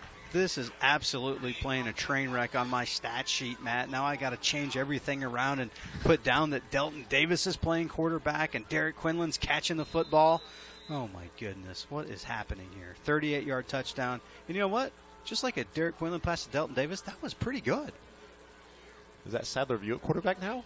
Quinlan split out wide to the left. No check. That is Viertaler. Viertaler throwing to the right. Oh, and that one knocked away. He was trying to get it out to View on a quick screen. That one falls incomplete. The two-pointer no good. But it's still a 36-point Maryville lead. The Spoof Hounds having fun this evening. Delton Davis fires a touchdown pass to Derek Quinlan, and the Spoof Hounds are rolling. We'll take a break. We'll be back with more Maryville football. Today's broadcast is brought to you by Hy-Vee, a proud supporter of the Maryville R2 School District. Hy-Vee offers catering for game day or any special occasion, grocery delivery service, pharmacy with drive-through, a full-service floral shop, and more. For more information, Hy-Vee.com or 1217 South Main in Maryville. Support for KXCV KRNW comes from the Northwest Technical School, offering a variety of adult education courses this fall, ranging from dance like salsa and the Western two-step to arts and crafts such as rug braiding, painting, and t-shirt quilting. The full fall catalog of courses can be found online at kxcv.org or nts.maryville.k12.mo.us. Today's broadcast is brought to you by Hy-Vee, a proud supporter of the Maryville R2 School District. Hy-Vee offers catering for game day or any special occasion, grocery delivery service, pharmacy with drive-through, a full-service floral shop, and more. For more information, Hy-Vee.com or 1217 South Main in Maryville. Big boot once again from Sadler View. That's a touchback. And we'll see Lafayette start from their own 20-yard line once again. Last possession for the Spoof Hounds. Check that last possession for Lafayette. Ended in an interception. Coles Arbano came up with it. And then Derek Quinlan catching a touchdown pass. I believe the first touchdown reception of his career. Stat book would not lie with you on there, buddy. They would tell you that is number one for him. And how do you like this? 4 of 4 passing tonight. 3 of 3 for Derek Quinlan. 1 of 1 for Delton Davis. 2 guys that are perfect on the night. 134 yards to the air. 3 of those 4 completions have gone for touchdowns. I just don't understand how you don't see that they're going to throw it back to Derek again. I love that they just lined it right back up. Said, we'll take the penalty, but we're going to line it right back up, and we're going to do the same thing. There's nothing disguised that time. Just let the guys go. Compton back to pass on 1st and 10. Steps up in the pocket, has some pressure, and he's brought to the ground. Another sack for Maryville. Number 2 on the evening. The first was a safety. This one not going for 2 points, but still impactful. View and Nielsen getting up from the bottom of the pile. Viertaler back there as well.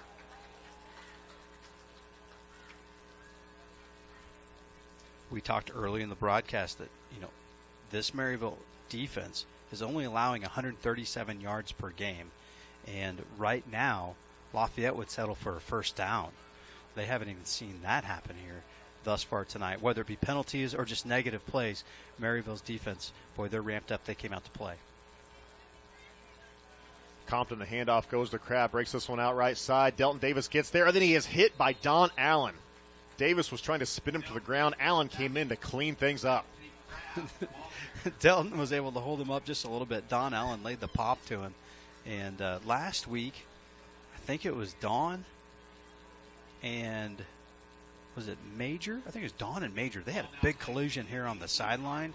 And from the student section, I guess they must have had a better view or knew what was going on. But I think there was a lot of blood in that regard. Those are some tough dudes out there, and they are hitting. They're playing with pop. And one of the key things you said there, too, was people elsewhere in the stands knew what was going on. Oh. Not usually in this booth, though. No. We rely on people like Adam Teal to spot us through it. And Caroline Porn down on the sideline. Compton rolling left, 3rd down and 12, fires this one back across the middle, has a receiver, but throws it short into the turf, looking for Jake Daner. That's an incompletion. Compton takes his helmet off, and you can just see the frustration on the sideline. Now a flag Another comes flag. out because Compton took his helmet off before he got to the sideline. Well, we hadn't heard from the referees for just a little while, so glad to know that they're still involved in the football game. Frustration on top of frustration right now for Jackson Compton and Lafayette. Even though these boys have now 5 they are still very excited about this game and are having some really good energy on this field. It's a 36-point Maryville lead, and the excitement, the energy, that's something you expect to carry over into district play. After this one, Maryville will have a bye week next Friday. They've got the top seed in Class 3 District 8, and then after that, it's game on. Game on, and you look at one of the big hurdles that Maryville will face in that district, St. Pius. They're playing cat and mouse with Savannah, up 21-13 right now. That game's in about the midsection of the second quarter, that first half there. But, you want to see Savannah just kind of chew away at St. Pius and just get those guys kind of battered and bruised a little bit as they head into districts and we head into a break. Low snap back to Hewitt. He's able to get the punt away. Wyatt Garner comes up. It bounces at the 35-yard line. He takes him a bounce at the 41. Takes off right side. Gets a block from Colton Amy. Stays on his feet. Now cuts left. Still on his feet. Back toward the left hash. And he is tripped up at about the 11-yard line. Flying in, it was Martrez Thuston. A big-time return by Wyatt Garner, and Maryville is in scoring position once again. That time the ball bounced right in front of him, and then he took the ball. He was a 4x1 guy on the track team. He took the ball like it was the baton, and he was the anchor leg, and off he went to the races, and boy, he was awfully close for making a big-time memory here on senior night. 30-yard punt return. Maryville already with a 65-yard kick return after the safety. That one was by Delton Davis. This time the 30-yarder by Wyatt Garner. They set this up at the 12-yard line for Maryville. Colson Freeman into the game, rolling to his left, looking to the end zone. Now he's going to tuck it and run, gets near the 5-yard line before he goes out of bounds. Smart play by the young man, a sophomore quarterback, 6'1", 145 pounds, getting some action in the first quarter. And you got to appreciate the fact that he was able to pull that ball down. He wanted to throw that baby, but he's rolling to his left as a right-handed quarterback. That could be a little bit of a dangerous throw for most people not named Derek Quinlan. So he pulls the ball down and wisely gets a couple extra yards. You see him kind of extend the ball as he's going out of bounds to pick up that extra yard. That's a smart young man, and you love to see it. He's got a lot of football ahead of him still tonight. Out of the pistol formation, Don Allen is the deep back. They'll give to Allen. He has a lane. He lowers his shoulder, bowls his way ahead into the end zone. 5-yard touchdown run. Don Allen into the end zone for the second time tonight. Don Allen came into the evening, 0 touchdowns rushing, put 2 on the board for him tonight, and he is having a nice little game. He's kind of that battering ram type of guy. We see him on defense battering up people, but that time just took the ball and submarine dove right into the end zone. Good job, Don Allen, and now he's got 2 TDs rushing to his credit. Allen coming into the night, 13 carries on the season, 52 yards, averaging 4 yards a pop, but didn't have a score. Instead, he picks up 2 this evening. Similar to Sadler View, didn't have a rushing touchdown until last week. He had 2 against Savannah. Snap good. Bellamy's kick on the way for the PAT. And it's right through the uprights. 36 seconds left to go here in the first quarter. Maryville is in front 43-0. We'll step aside and be back with more Maryville football. Support for KXCV KRNW comes from the Maryville Forum, serving the region for more than 150 years. The Forum provides local news, sports, and information online daily at maryvilleforum.com. More at 660-562-2424. Support for today's game comes from Northwest Missouri Regional Credit Union, serving the area since 1933, offering loans, savings, and checking accounts, credit cards, share certificates, and online banking. They're located at the intersection of Highway 71 and East South Avenue. Today, tomorrow, together. Still in the first quarter, Maryville in front 43-0. With Philip Porn and Caroline Porn, I'm Matt Tritton. Adam Teal's our spotter this evening. It's been a rough go for Lafayette throughout the season. Picked up a win over Benton back in week 3. After that, the 50-0 loss to Savannah. Sarcoxy took it to them. Chillicothe put up 79 points on them. Cameron beat them 54-17. And last week, St. Pius dropped 83 on Lafayette. As this Sadler View kick goes into the end zone, Thurston's not going to go after that one. And that is the third touchback of the evening for Sadler View.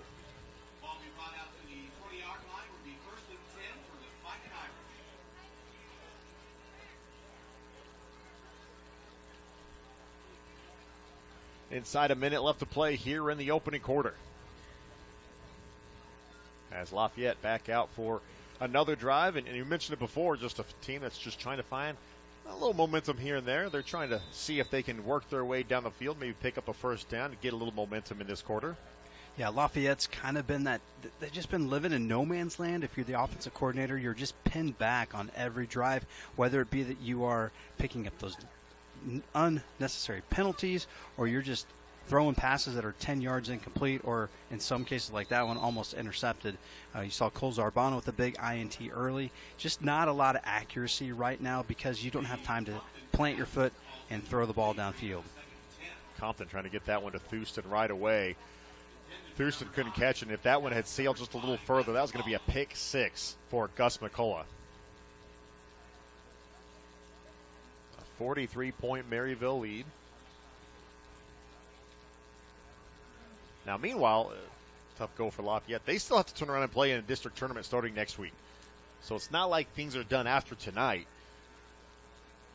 We'll see if they can get something going here. The handoff goes to Krabs, starts toward the middle of the field, cuts right, and then goes back left, and he gets stuffed, maybe picks up one, and a third down on the way. Yeah, they're going to run a district play. They are a Class 4 team, so they'll probably be bracketed in the same neighborhood as Savannah, Kearney. I think Smithville's in there. So they've got big tasks ahead of them because those are some quality football teams, and already faced off against Savannah once, losing to them 50-0. And so you look at what they have ahead of them, really daunting for them to get a win in districts. But you know what? That's the beauty of football. Anything's possible. First quarter comes to a close. 43-0 Maryville. We'll step aside and be back with more Spoofhound football. Today's broadcast is brought to you by Pitsenberger Auto Body in Maryville, providing auto collision repair and taking the dents out of accidents. Pitsenberger's also installs ultimate truck bed liners. More at 660-582-4599 or facebook.com/Pitts Body Shop. Support for today's game comes from Nucor LMP on East 1st in Maryville, specializing in cold finish steel products while emphasizing safety for its employees. Nucor is a proud supporter of Spoofhound Athletics. For more information, 660-582-3127.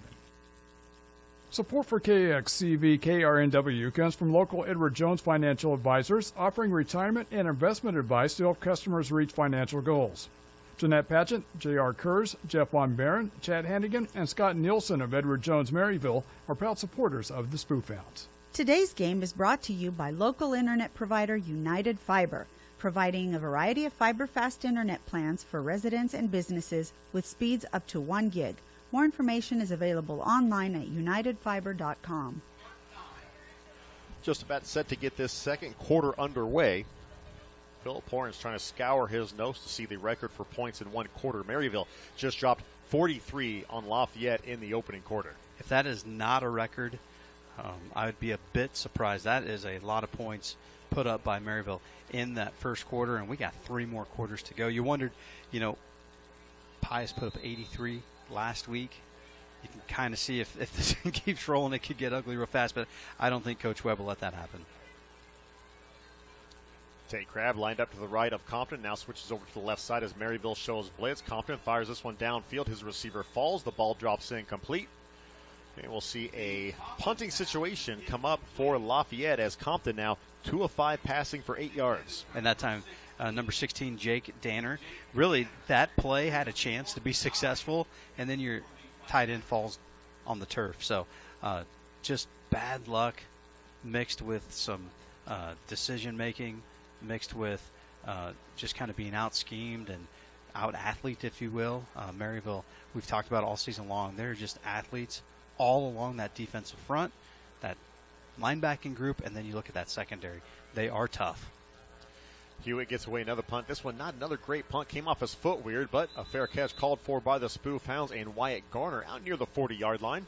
So great field position once again as the Spoof Hounds will take over. They're going to spot this at the 44-yard line. He was standing at the 40 when he caught that. And just because you said that, Matt, they actually just moved it back another couple of feet. Must have heard you. So caught it at the 40, but perplexed to think that it's actually been moved back to the 44. And that's all right. Colson Freeman comes back in, and that just gives him 44 yards to work with.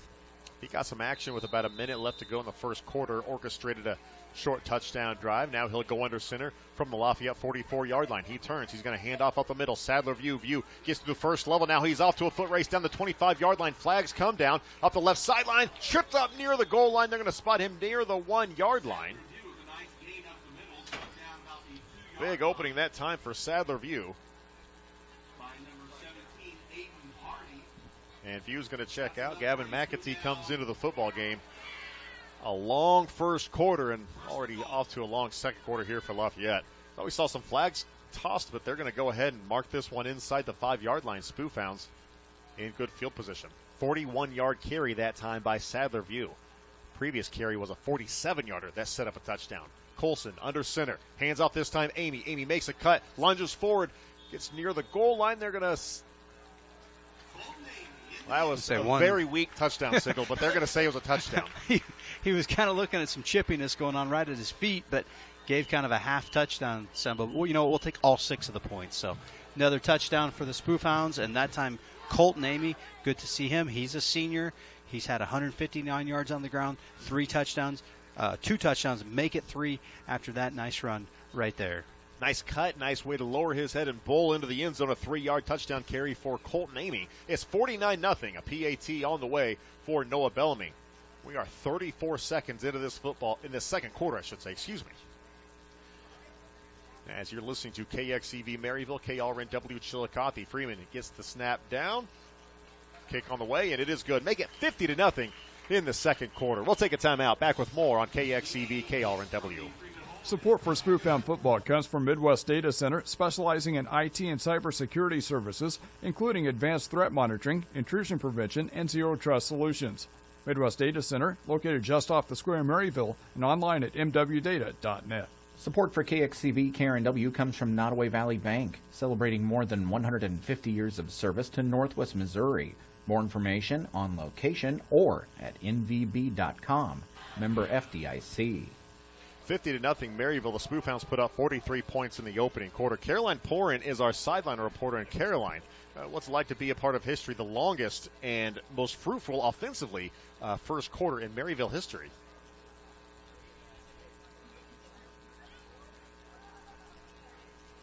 Oh, I think she might have missed it.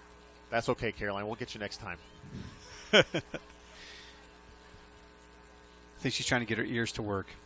That mic hasn't been exactly a willing participant in the evening's broadcast either. Well, the great part is people that listen to it cuts out sometimes. They think she's cussing like a sailor. It's just the signal. It's just cutting through. We told her to stand near Johnny Dykstra. He's been such a fantastic member of the of all these squads this year, taking photos and working there for the forum. But I said, stick by him. He'll know what to tell you and give you some feedback, but not able to get that signal real strong. Ty Nance takes the kickoff, gets out to the 15-yard line before he's level. There is a flag down on the field on the far side near the 30-yard line. It's a 50-point Maryville lead. We might have to wait till Caroline gets a little bit closer toward our antennas as the ball moves down the field. There's going to be a penalty coming up on Lafayette. So from the 15-yard line, the holding call will back them up even further. Caroline, are you exhausted yet? It was a long first quarter.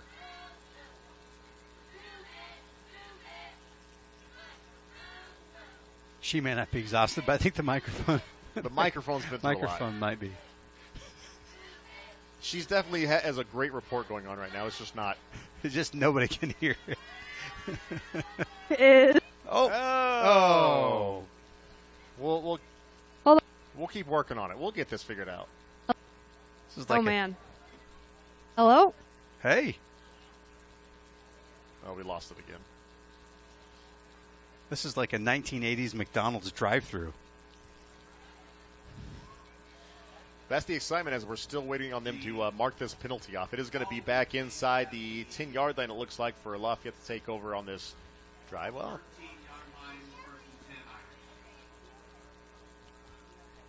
spot him at the 13 instead. 11:20 to go here in the first half. Maryville up by 50. Compton, the pitch, goes to Crabb, trying to get outside, gets a blocker, now cuts back, and he's brought down. A short gain that time, not much there. Quickly getting back into the backfield, Mace McKim. And you talk a little bit about being in no man's land. I want to tell you that folks across the land are listening to our broadcast. Mona in Bramer is listening. Mona is the mother of a couple of guys that are coaching the Bramer Bobcats. They're having one fine season over there in Bramer, Missouri, near Chillicothe. Mona should be proud of her sons who are coaching that team. Clayton Brown, the head coach, and Colin Brown, a former MU offensive lineman, Kansas City Chief offensive lineman. So they're down there in Bramer. She's listening loud and clear. Sister out in Utah, her and her family got us loud and clear on the app as well. They pitch it back to Crabb. Crabb, the running back's going to throw it deep this time, looking for his receiver, nearly picked off. And they're going to say this one fell incomplete. He was looking deep down the field for Drake Lawson. That one nearly taken away by a Maryville defender. I think that is Don Allen on the far side. The officials rule this one incomplete as Lafayette trying to get a little tricky. You know, somebody should have gotten credit for that, whether it be an offensive completion or an interception, because that was an athletic move for both of those guys. That would have been interception number 2 had Don Allen been able to bring that one down. And Shine listeners, we have Tim out in Honolulu listening once again. Had him on last week as well. Brandon Stanley, a huge Minnesota Twins fan. Of course, the Twins knocked out of the playoffs already, but he's listening on a Friday night. Pass goes short here from Compton. Gets out to the 21-yard line. Finds Martavian Thurston. I think they're going to be just a little short of the first down marker. We got the Northsiders back tonight. They don't got the fire going quite yet, but they promised me it'll be here before long. And Grandma Turner of Tucker Turner, you know what's on the menu tonight? How about chicken gizzards, Matt? There you go. Chicken gizzards, hot dogs, and pizza on the menu for the Northsiders over there in the Dog Pound. And always look forward to them firing that baby up here just a little bit. It's about a 4-yard pitch and catch from Compton to Thurston. It comes up a couple yards short, so we will see Carter Hewitt back on the field. A chance to punt this one away.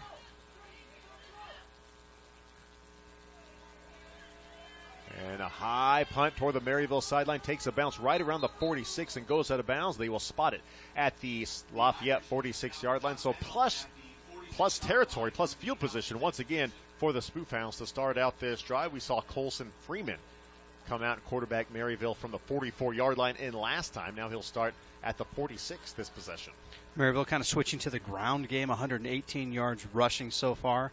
And if you go back and just look at the stats for the passing game, again, 2 different quarterbacks, perfect on the night. Derek Quinlan, 3 for 3, 2 touchdowns. Delton Davis, 1 for 1, 2 Derek Quinlan through the air. You got that right. Delton Davis passing the ball 38 yards through the air, 2 Derek Quinlan for a touchdown. Maryville 4 for 4 passing, 134 yards. Darren Dwight goes in motion, gets the handoff going left. He's got a huge lane, gets up to the 40, cuts up the field down the left hash, all the way to the house. 46 yards. Darren Dwight back on the field for the first time in weeks and finds the end zone. Welcome back. Darren Dwight had a bit of an injury that kept him out of really the majority of the season. So the young man's fresh. Give him the ball, and off to the races he goes. Darren Dwight, one of those really quick guys. If you can get him through a hole by that offensive line, which, by the way, playing a great game tonight, you give him a hole to squirt that ball right through, and he is off to the races. Great to see Darren Dwight back in action.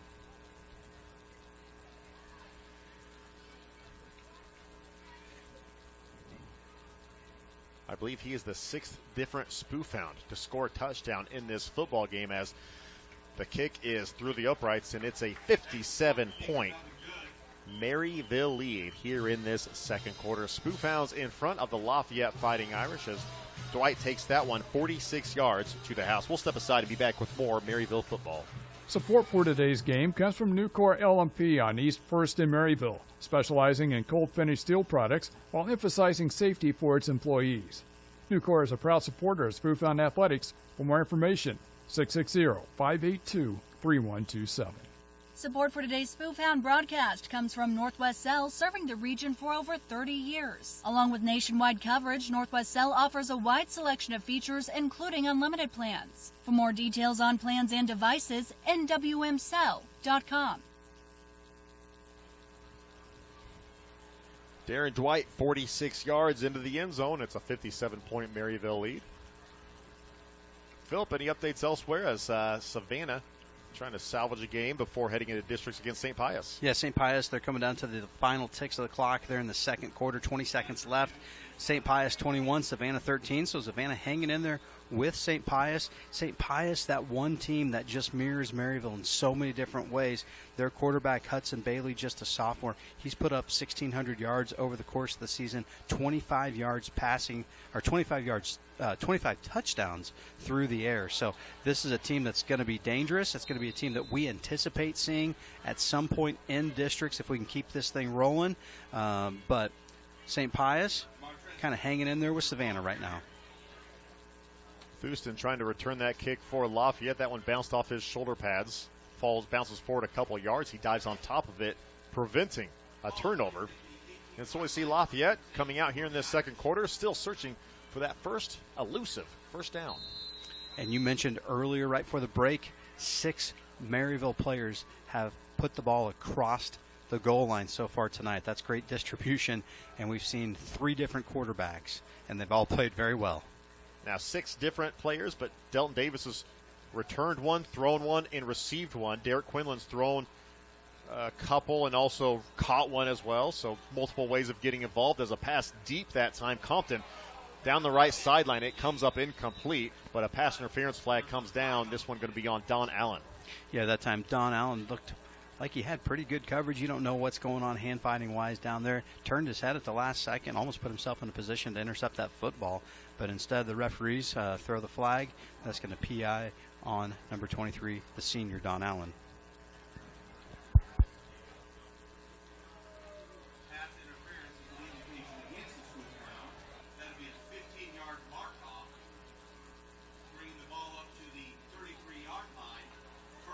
Darren Dwight. I know you guys couldn't see Darren Dwight when he came off that field, but he had the big smile on his face, and I think he's glad to be back. Let me tell you, these guys are playing hard. They're true warriors. Caroline Porn is a true warrior, working through technical difficulties tonight. She's still battling. Compton with it, rolling to his right. The 1st and 10 after the penalty, being tracked down, trying to get away from Gus McCullough. Toward the right sideline, fires to the middle of the field. And that one knocked away at the last moment. Martrez Houston almost pulled it in, but Boston Hageman right there defensively. And Compton that time just running for his life. And that's like the stuff of nightmares. You got Gus McCullough bearing down on you. The guy's got 63 tackles on the season, and he's coming hard. 6 tackles for a loss. He wouldn't make that number 7 on the quarterback, and man, he just got so close. And that's one of those plays that we are lucky enough to see Derek Quinlan. He makes those throws over the middle. Derek Quinlan makes those things look routine. But for this football team here, Jackson Compton, just not quite as lucky as Derek Quinlan. 2nd and 10 on the way. Adam Taylor Spotter did mention that the PI did give Lafayette their first down of the evening. Still haven't got one via a run or a pass. A handoff goes up the middle for Tate Crabb. That hole closed up quickly. Lucas Viertaler collapsing on that one. Also seeing Brandon Wilmus get in on that tackle. That's a loss of 1, a 3rd and 11 on the way.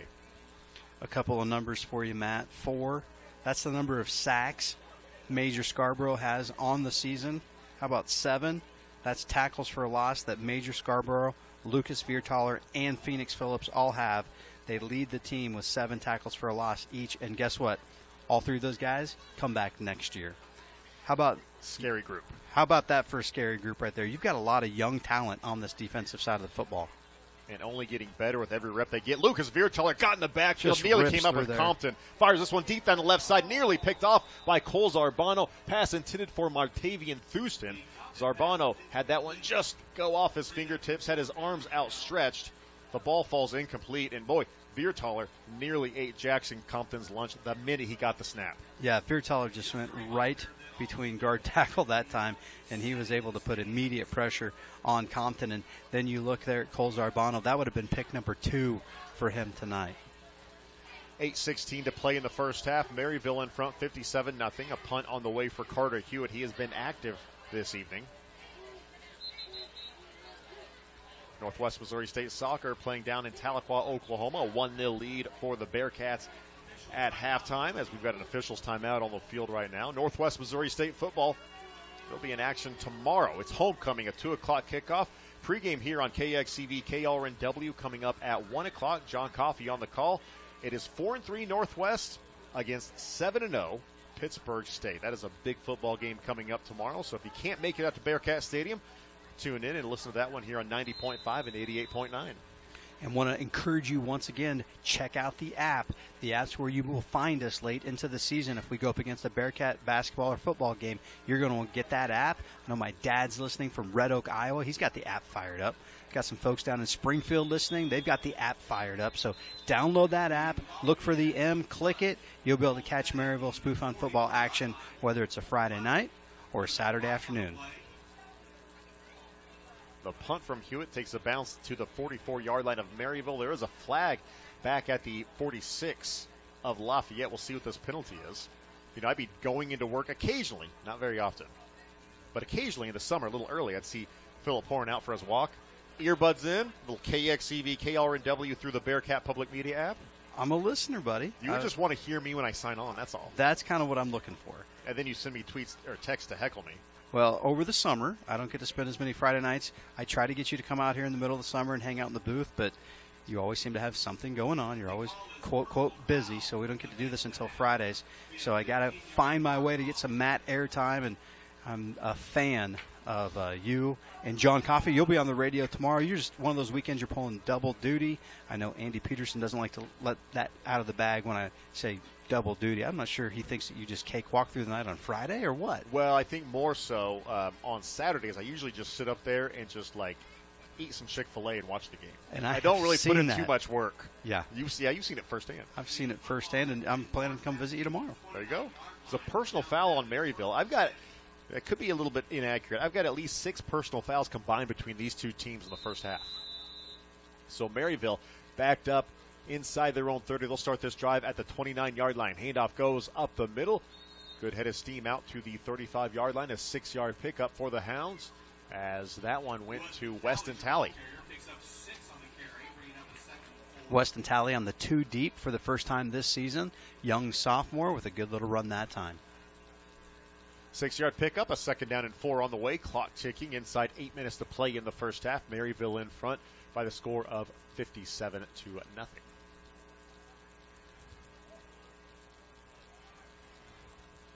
Colson Freeman under center once again. Single back lined up behind him. They put a man in motion. The handoff goes up the middle. Couple yards and a 3rd down and short on the way. Gavin McAtee picks up a couple.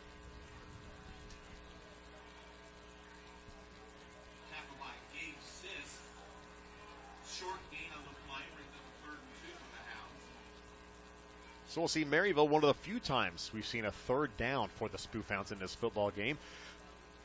But a lot of the starters, a lot of the older guys getting some rest, so we'll see the younger guys go the rest of the way in this one. Freeman under center will hand off to Colton Amy. Amy finds a lane, cuts up the field. He picks up the 1st down, gets out to the 44-yard line before he goes down. That's a pickup of 7 for Colton Amy.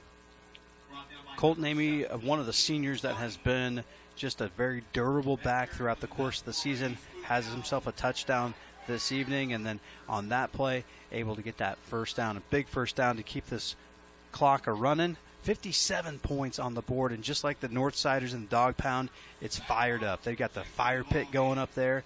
That looks like a flame of about a 6-foot-high flame. I mean, it is something. I'm not sure if the fire department's out there, but, boy, that looks like a good fire for the Northsiders. Amy checks out. Zach Voss into the game. Voss takes the handoff up the middle, makes one cut. He's drugged down from behind, gets out to the 50-yard line, and a pickup of 6 for Zach Voss.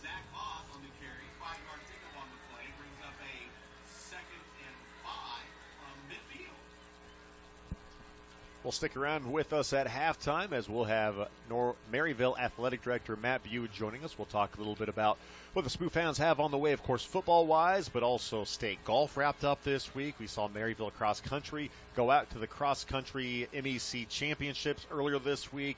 Soccer's heading toward districts. Volleyball's wrapping things up, as well as softball. So we'll kind of get everything going on that. And also Philip Horn doing a lot of math, trying to add up all these stats as Voss trying to get out and go. He's wrapped up in the backfield, hit by Zach Fribble as a flag comes in late.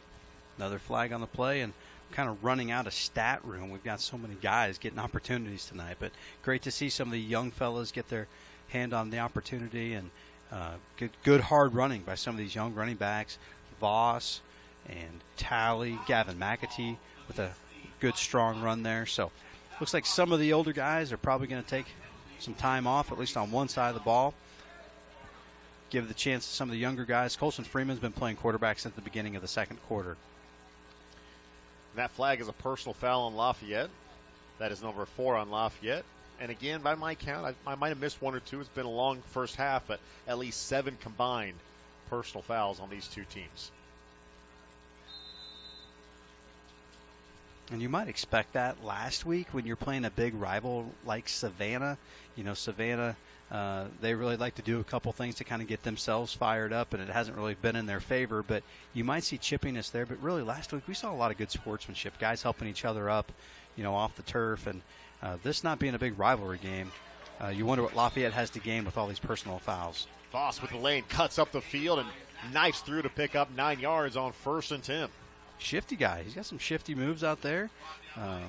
Another good run out of Zach Voss, giving him a couple of rushes for over 15 yards. And he is just a sophomore, listed at 5'9", 120, so still growing into that body. But, man, you got that kind of quickness. Another summer of the weight room, a chance to continue to add to that. But he has Maryville set up with a 2nd down and 1 inside 5 minutes to play in the first half. Under center once again is Freeman. Turns, handoff, lane, and that is going to be a 1st down and more. That'll be a pickup of 9 for Maryville. Luke Allen that time comes up with the carry.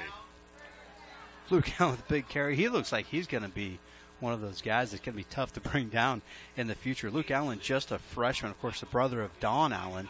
You know that he probably is a tough guy. Don probably picked on him just a little bit as a kid, but all that picking on makes you one tough spoof hound down the road. Older brothers are mean like that.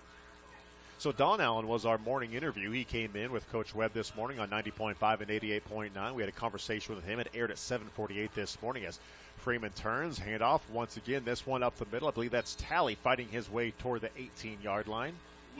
To the 14-yard line. Getting my lines mixed up. He picks up about 5 on that 1st down carry. But Don Allen came in with Coach Webb.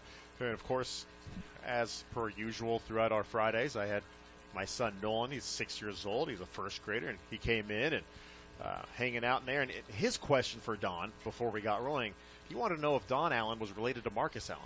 Assume they must be brothers. We've been watching a lot of old Raiders highlights, so that was his question. Unfortunately, it's not Don Allen, but it is Luke Allen, who already has a pretty good carry already in this first half. Handoff once again. This one goes up the middle for the Hounds. As we are coming up on 3 minutes left to play in this first quarter, Talley able to push forward. He's going to pick up a couple. We'll see a 3rd down and I think 3 on the way. Seen some good hard running out of some of these guys that, again, don't get that many opportunities to get in a varsity spotlight game. Played a lot of freshman ball, played some JV ball, but now under the Friday night lights, it's your opportunity, and they're going to work really hard. And this is the future of Spoof Hound football. And, boy, it seems like we have running back after running back that can come in and just pick up 5- and 6-yard chunk plays. So the future, again, looks awfully bright. Talley once again fighting forward. He'll pick up 5 that time. A physical run by the back inside the 10-yard line, and that brings up a 1st and goal. Weston Talley is a 6'2", 140-pound sophomore. So you talk about the defensive line and what we see up front. We've seen mixing in the offensive line throughout the season as well. A lot of Maryville skill guys are so good, so athletic, but they're also, a lot of them are seniors. We're seeing some sophomores out there that are going to be pretty impressive as their careers unfold. Yeah, if you're Coach Houchin, if you're offensive coordinator Matt Houchin, and then defensive side of the ball, Coach Webb, you just look at it from the standpoint of lots of athletes, lots of kids that have grown up playing the Spoof Hound way, tough, physical kids. A lot of these kids are working through the summer. You got kids that are working on the farm, you got kids that are pouring concrete. They're out there, blood, sweat, and tears, getting up early in the morning, hitting the weights, and all of that pays off. And so you see these sophomores as they turn the page and become juniors. They're going to be big contributors next year.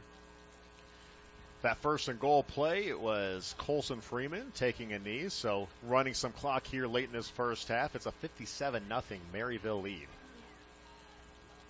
And Lafayette not burning a timeout as they're letting this one tick away. Lafayette has 1 first down. That was courtesy of a pass interference, as once again we will see Freeman take a knee. And not something you typically see in a first half of a football game ever, unless it's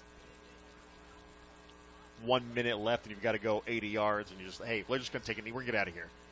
Don't see it too often on the other side of the field, and you wonder, do you maybe just because you might need it down the road, pull someone like Noah Bellamy in, let him have a chance to kick a field goal? He hasn't kicked too many. He's kicked a lot of PATs. In fact, I think I've got him at 28 of 30 on the season PAT-wise. But do you give him a chance to kick a field goal in a real-life game situation? I get that point. I also see the other side, too, where the coaching staff saying, you know what, we don't want to go out of our way to try to embarrass someone. So understandable. They're going to take one more knee. 30 seconds left to go. They haven't wound the clock just yet. And Maryville's going to go ahead and take this lead to halftime. They feel pretty comfortable with where they're at. It's a 57-point margin in favor of the Spoof Hounds. As the clock ticks down, and we have reached the end of the first half. Maryville rolling in this one by the score of 57-0. We'll take a 2-minute break so we have plenty of time for Philip to add up all these numbers because there is a lot happening here. 57 Maryville, Lafayette 0. We'll take a break. Back with more on KXCV Maryville, KRNW, Chillicothe. Support for today's game is brought to you by MTE Office Center. With locations in Maryville and Cameron, MTE provides laptops, computers, networking, printing, furniture, and office supplies. More information at mteoffice.com or on Facebook. MTE Office Center, powering business. Also from the United States Air Force, offering more than 130 career choices, education, benefits, and more. Full and part-time opportunities are available now. For more information, Technical Sergeant Katrina Smith can be reached at 816-341-8227 or airforce.com. And Twaddle Realty in Maryville. Broker Brian Twaddles provided real estate services for residential, farm, and commercial properties to the area for more than 25 years. More information available at 562-7562 or twaddlerealty.com. Today's broadcast is also brought to you by Pitzenberger Auto Body in Maryville, providing auto collision repair and taking the dents out of accidents. Pitzenberger's also installs ultimate truck bed liners. More at 660-582-4599 or facebook.com/Pitts Body Shop. Support for today's broadcast comes from Maryville Shelter Insurance Agent Brad Ford, a proud sponsor of the Spoof Hounds. Brad provides coverage for auto, home, life, and business, 24 hours claims assistance, and insurance reviews. More at 562-2911 or in office at 102 North Buchanan. And from Nottoway Valley Bank, celebrating more than 150 years of service to Northwest Missouri. More information on location or at nvb.com, member FDIC. Also from the Maryville Forum, serving the region for more than 150 years, the Forum provides local news, sports, and information online daily at maryvilleforum.com. More at 660-562-2424. And Northwest Cell, serving the region for over 30 years. Along with nationwide coverage, Northwest Cell offers a wide selection of features, including unlimited plans. For more details on plans and devices, visit nwmcell.com. You're tuned into the voice of the Maryville Spoof Hounds, KXCV, KRNW.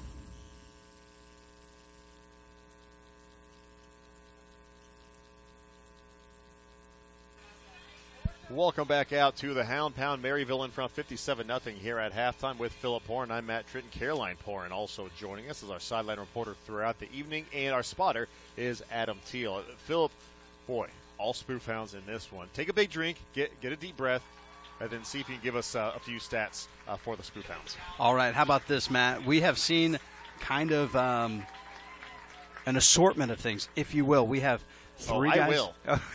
You will. Just answer your question. We have seen three different guys take snaps under center. We have seen two quarterbacks with a perfect passer rating. Derek Quinlan, 3 for 3, 2 of those going for touchdowns. And then we saw Delton Davis throw a touchdown pass to Derek Quinlan, a 38-yard touchdown pass there. So you get guys getting on the board all different ways. Then you look at the rush attack. You've got 10 different rushers in this ball game going for 206 yards total. Maryville, 318 yards on the board. And again, a variety of those have been rushing yards, but you've got 134 coming through the air, distributing the ball to 4 different receivers, if you include Derek Quinlan as a receiver. And then you've seen, I think we've got 6 guys. 1, 2, 3, 4, 5, 6 different players that have put the ball across the goal line for a touchdown. You talk about why we're experiencing so much success, why Derek Quinlan, is getting that ball down the field, why there's holes for those running backs to run through. It starts with that offensive line. The offensive line playing dominant football at the point of attack, and they are exerting their will all over Lafayette. We talked early about how that line came together over the course of really from game 1 to game 2, and then it's just like they just kept flipping a switch all the way through and dominating Lafayette here tonight. On the flip side of the coin, Lafayette has 5 total yards at the end of the first half, -9 rushing, 14 passing, so a total of 5. Jackson Compton started things off. It was a difficult opening play as he went backwards, was tackled in the end zone, a safety for Phoenix Phillips. Compton also had another 4-yard loss there in that first half. Tate Crabb doing everything he can, just not a ton of blocking for him up front. He has a total of 8 yards on the ground. Compton through the air is 4 of 9 passing for 14 yards. So not a lot going there. Tate Crabb threw 1 pass that was incomplete. Leading receiver so far, it is Martrez Houston. He has 3 catches for 10 yards. 1 first down in the first half for Lafayette. Maryville up by 57. We'll take a break. When we come back, I believe we'll be joined by AD Matt Bew, kind of going over everything fall sports-wise here with Maryville. We'll take a break and be back with more on KXCV KRNW. Support for Spoofhound football comes from Mill & Dinsdale Seed, serving farmers across the region for over a decade. Mill & Dinsdale represents Golden Harvest Seed, Pivot Bio-Proven 40, and Precision Planting. To learn more, millanddinsdaleseed.com. And from Twaddle Realty in Maryville. Broker Brian Twaddles provided real estate services for residential, farm, and commercial properties to the area for more than 25 years. For more information, 562-7562 or twaddlerealty.com. Support is also provided by Laclede Chain Manufacturing, a proud supporter of Maryville High School athletics. Employment opportunities at Laclede are available now. For more information or to view available positions, lacledechain.com. And Consumers Oil Company in Maryville. Consumers Oil has served the community for 95 years and continues to be a local source for refined fuels, propane, feed, tire services, grain merchandising, and agronomy services. More online at consumersoilmaryville.com. Support for KXCV KRNW comes from the United States Air Force, offering more than 130 career choices, education, benefits, and more. Full-time opportunities are available now. For more information, Technical Sergeant Katrina Smith can be reached at 816-341-8227 or airforce.com. And from Northwest Missouri Regional Credit Union, serving the area since 1933, The credit union offers in-house decisions on auto and recreational loans within 1 business day and electronic signatures on loan documents. Northwest Missouri Regional Credit Union, today, tomorrow, together.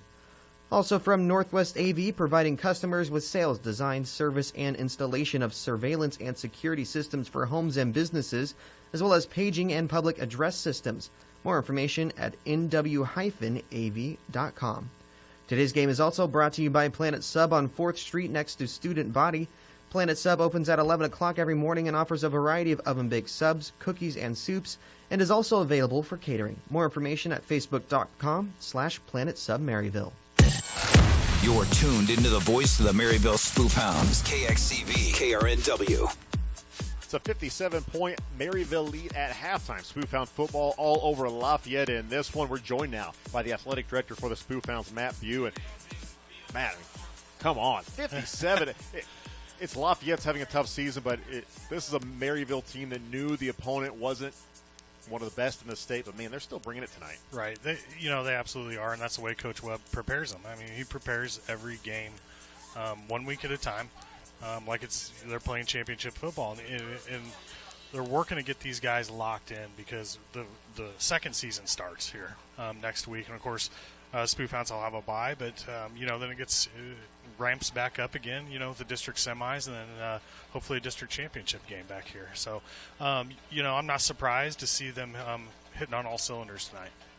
Is this the time of year as we go toward late October where you're just kind of exhausted? I mean, you guys, there's a lot going on. We see postseason sports. If they haven't already started, they're getting ready to start. When you think about, of course, cross country on the way, we're heading into that with way for soccer and football too. And there's just a lot of things hitting right now across the board, fall sports wise. Right. And there's just tremendous energy, throughout the hallways. This time of the year, you can start to feel the weather cool off, and we get into the postseason competition, and we've already had some success.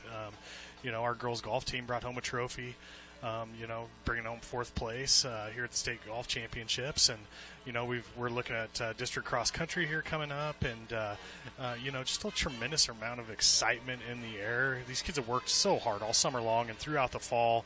And now's the time where they really get to show it off and really begin to achieve those goals they've been thinking about for months now.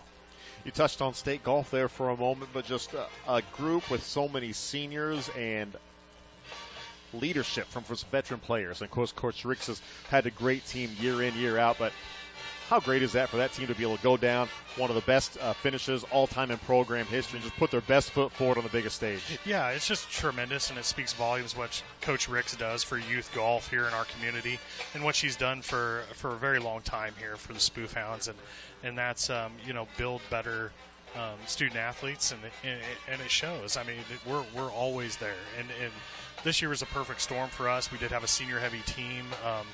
Girls that have been playing together and playing varsity level golf here now for 4 years, and it's all really come together. And to finish runner up to an excellent St. Michael's team, their score would have won many districts, and then go down to the state tournament, a very tough course down in Joplin, and really perform extremely well. And we're just extremely proud of Coach Ricks and all those girls. It takes a lot to build up these programs. We talk about football every year. We talk about girls golf, boys golf every year in that regard. We're kind of seeing volleyball's trying to build something up there. We're seeing softball try to build some stuff up, and you see the talent and the work ethic is there. And that's one of those that, the results you want might not be there right now for the players, but they're on the way. Right. It's absolutely on the way, and you can tell because you can see the process unfolding every day. When we walk through practices, we just see the energy, the enthusiasm. Kids understand that maybe physically they're not there right now, but they've got tremendous leadership in those programs, and that with the right amount of effort and desire, we're going to get where we need to be there. We just talked about cross country wrapping up with the MEC championships in St. Joseph earlier this week. They're getting ready to head off to districts in about a week and a half from this point. Thinking about what they're putting together, of course, on the girls' side, 3 in the top 5. Boys had 2 in the top 10, and I think, 5 in the top 15. I mean, those are pretty good showings there for Coach Beatty's club. Yeah, they went down to the MECs and just ran lights out. They're back on Missouri Western's course, and that's a course they've been familiar with, that they've been off for a couple of years, just due to some renovations down there. But, Coach Beatty's boys teams, won 6 in a row, and they're right there knocking on the door again. Some untimely illnesses here and there, and probably prevented them from going for number 7. But fantastic runner-up showing, and Coach Beatty, the thing we always joke about, we call it Beatty magic, and what that means is getting kids to perform at the right time at their highest level, and nobody really does it better than him. His kids, when it comes to the MECs and when it comes to the state qualifier and the state meet, his kids always run their best. And so, I expect that we get kind of spoiled. We expect it all the time. And then on the girls' side, he's really built a fantastic girls' program. I know 4 or 5 years ago, we didn't have a full team. And we've always had some competitive runners, but he's really kind of built that program up, and those kids recruit each other in the halls, and we've got some fantastic athletes on the girls' side, and that's really come a long ways. 1 point from winning a conference championship this year, and I know that's going to be a motivating factor moving forward. And the crazy part is too, it was a warm day on Tuesday when they ran that. As the temperatures drop about 10 or 15 degrees, those results are going to be even better once they do get to districts. Absolutely. Really, we're going to get some runners weather. Those distance folks that like it down there in the 50s, and so they're really excited. I know they're geared up, and they're looking for some peak performances here at districts down at North Platte. Your boys' soccer team, they are getting ready to head toward districts. They're sharing the conference title with St. Pius. That is a team that is loaded with talent, and they have just continued to make strides, and it's going to be fun to see where they end up by the time it's all said and done. Yeah, that boys' soccer team, that's another really senior-heavy team.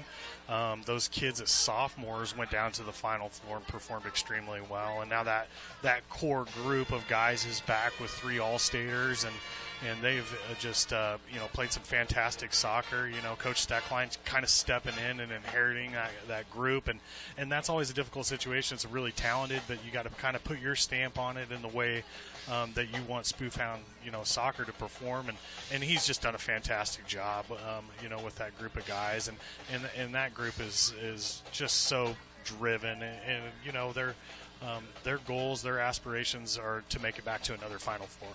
With as much experience as they had, they might have been able to say, we want to do it our way. We're not going to buy into what you're saying, but I think it says a lot about the character of those boys and what Coach Steckline's doing, obviously, too, to be able to get everything to head in the right direction. Yeah. I mean, like I said, it's tough because you have a lot of kids who have established success, and to come in as a new coach, obviously a coach with over 2 decades of coaching experience, but new to coaching soccer at the varsity level. And so for him to come in there and really just start to mesh with that group of guys, and they've just, connected so well together, and that trust in those relationships, that's really what builds championship teams, and Coach Steckline understands that, amongst the elite coaches. Maryville AD Matt Bew is with us. And Matt, before I let you go too, Maryville football up by 57, a chance to close out a perfect MEC schedule, but they've already locked up that 1 seed in Class 3 District 8. So we'll see Maryville football at home for at least 2 weeks from now, and maybe a couple more weeks in districts. We'll kind of see what the playoffs have to hold, but a chance for folks to still come out and see this football team. Right, yeah, absolutely. We'll have a bye week next week. Great opportunity to get some guys healthy. We have a few, and of course tonight, some of those players, we could kind of rest them as well and really begin to focus on the district semis. And of course, the district championship game, which would be held here. Should we advance that far, we certainly think we will.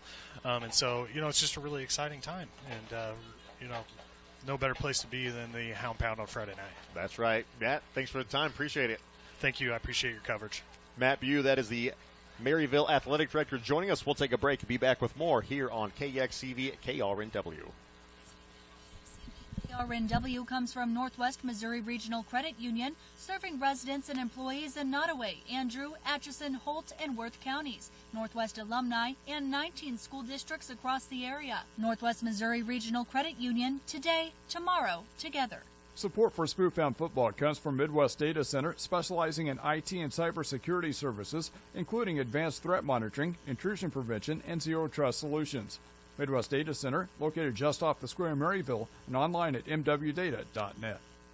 Support for today's game comes from Laclede Chain Manufacturing, a proud supporter of Maryville High School athletics.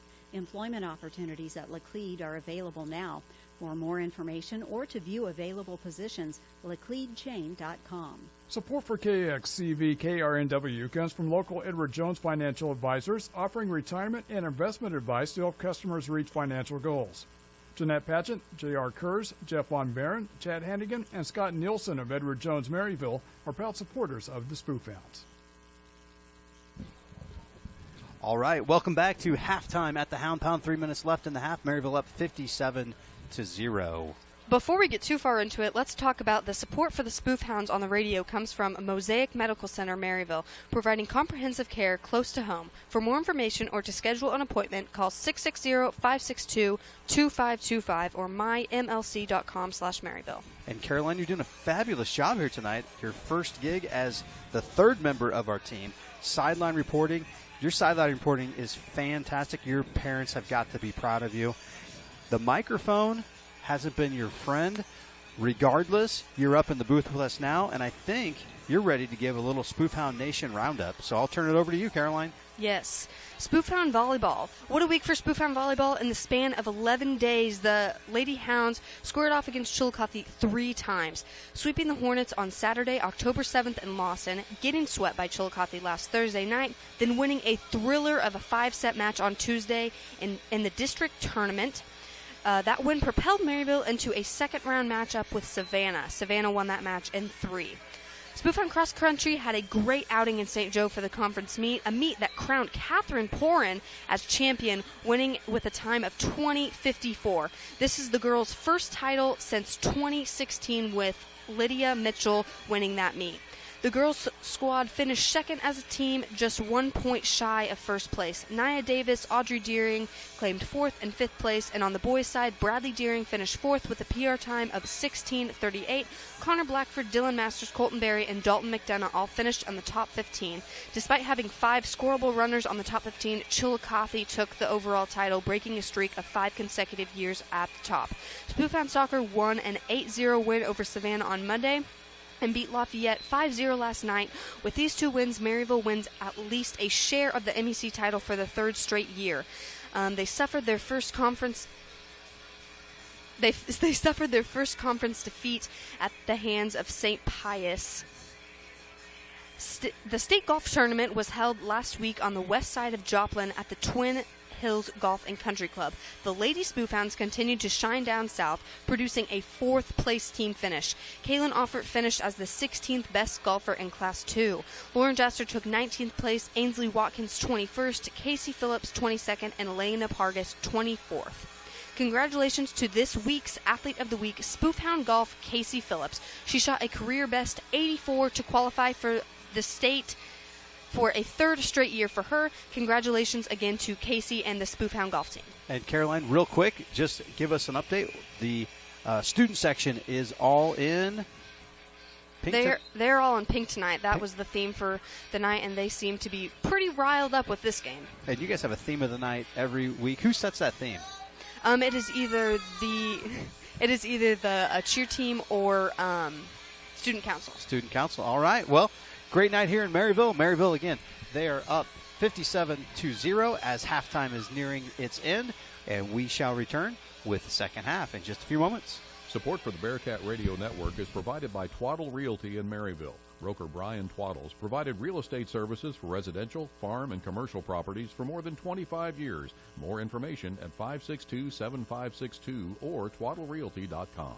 Support for Spoof Hound football comes from Millen Dinsdale Seed, serving farmers across the region for over a decade. Millen Dinsdale represents Golden Harvest Seed, Pivot Bio Proven 40, and Precision Planting. To learn more, millendinsdaleseed.com. Support for today's game comes from Compass Dental Group, providing full dentistry from braces and implants to same-day crowns and more from Doctors Bruce Twaddle, Brian Viertaler, and Spencer Twaddle. Compass Dental Group proudly supports Spoof Hound athletics. For more information, compassdentalgroup.com. Support comes from Hallelujah Counseling on South Main in Maryville, offering Christian-based mental health counseling, including anxiety and depression therapy, trauma counseling, stress management, relationship issues, and more.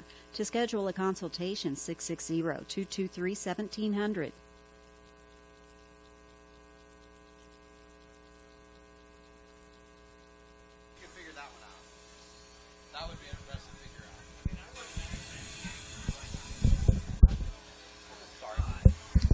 Yeah, if you can figure that one out, that'd be great. Getting headsets sorted. We're getting ready for the second half. 57-0 Maryville in front with Philip Porin. I'm Matt Tritton. Caroline Porin is our sideline reporter. Adam Teal is our spotter for this evening's football game. Lafayette will get the kickoff to start the second half. Northwest Missouri State football on the way tomorrow. Of course, mentioned earlier, Northwest Soccer is up 1-0 at halftime. We'll take a look and get you a score update on that. Northwest Missouri State volleyball is off right now. It's now 2-0. Northwest Missouri State beat Northeastern State down in Tahlequah. Nice win there for the Bearcats as they're starting to string some stuff together. They won 5-0 last Friday over Newman, and then they knocked down, I want to say, UCO 3-0 on Sunday. So now tack on a 2-0 win today over Northeastern State. A nice win there for Northwest Missouri State soccer. Bearcat volleyball picked up wins earlier this week over Missouri Southern and Newman. So they are actually off today and tomorrow. They're doing some homecoming festivities, have some alumni back in town. So that'll be fun for them. Bearcat volleyball will be at home on Tuesday. They'll be taking on Missouri Western. So hope folks can pack Bearcat Arena for that matchup coming up there. Northwest already with a 3-0 win over Missouri Western earlier this season. Philip, Northwest Missouri State football, it's a big one tomorrow. And part of our pregame on the Bearcat Radio Network, we interview the opposing play-by-play and kind of get the insight for what it's like around the football program, the town, how everybody's feeling heading into that matchup. Pittsburgh State Northwest is a huge rivalry. We spoke with Eddie Lomschek, the voice of the Gorillas, and one of the first things out of Eddie Lomschek's mouth was, this is the best 4-3 team in the country. You can't drink the Kool-Aid and say, Northwest isn't good anymore. Like, he understands. They're coming back. They're getting healthy. It was a banged-up team early on. They're playing some good football, and that's going to be a good one tomorrow. That's one of those games that you just take the records and you just set them to the side. Doesn't matter what the record is.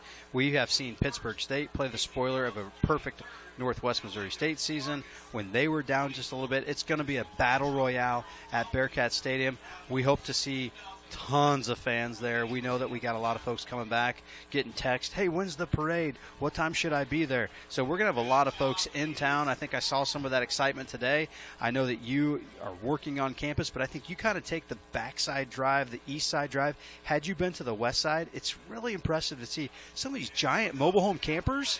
Like, they are setting up shop outside of Hughes. Pretty cool environment for D2 football. That's something you might see at a Nebraska game in Iowa City, down at LSU, something like that. But you see these big RVs pulling into Maryville, and they are hopefully listening to this broadcast tonight, but they are tuned in and dialed up for some big-time Bearcat football tomorrow. Great tailgating atmosphere as we are underway now with the second half of this one. The kick goes deep from Sadler View. That one goes over the top of Tristan Flynn off his fingertips. That'll be a touchback. Lafayette will take over at the 20-yard line, and the clock is moving. It's a 57-point Maryville lead, so we'll see that clock continue to go throughout the third and fourth quarter. As the clock ticks, talking about, tailgating, and I don't know that we've ever had a chance to talk about what your favorite tailgating item is, but tomorrow on tap, I'm thinking we're going to have a little pulled pork at the Pouring House, maybe some wrapped loin, and maybe a little bit of smoked chicken. So on your way to the stadium, stop by, grab something to eat, Matt. Last time I was walking by to and from one of those games, I think it was homecoming, and you didn't let me have anything. You kicked me off your property. Handoff goes to Tate Crab around the left side on first down. He's got first down yardage and more. Finally brought down across the 35-yard line. Best offensive play of the night for Lafayette. Good to see Lafayette put together a nice little play that time. And you certainly want to see the Irish have some positives in their back pocket as they start this second half. But they're a long way from being able to stop that clock. That clock will continue to run through the course of the game as long as there's a 35-point differential. So should be probably a pretty quick second half. But, you never know. Lafayette string together some good plays. Never know what's going to happen. Back to pass. And this one is almost picked off in and out of the hands of a Maryville defender. It was intended for Ty Nance. Brett Long nearly pulled in his first interception of the season. And Cole Zarbano ditched the gloves, picked it off, and Brett Long's got the gloves on. I'm not saying the gloves are causing problems tonight, but, boy, take the gloves off, a la Cole Zarbano. You might have yourself a pick.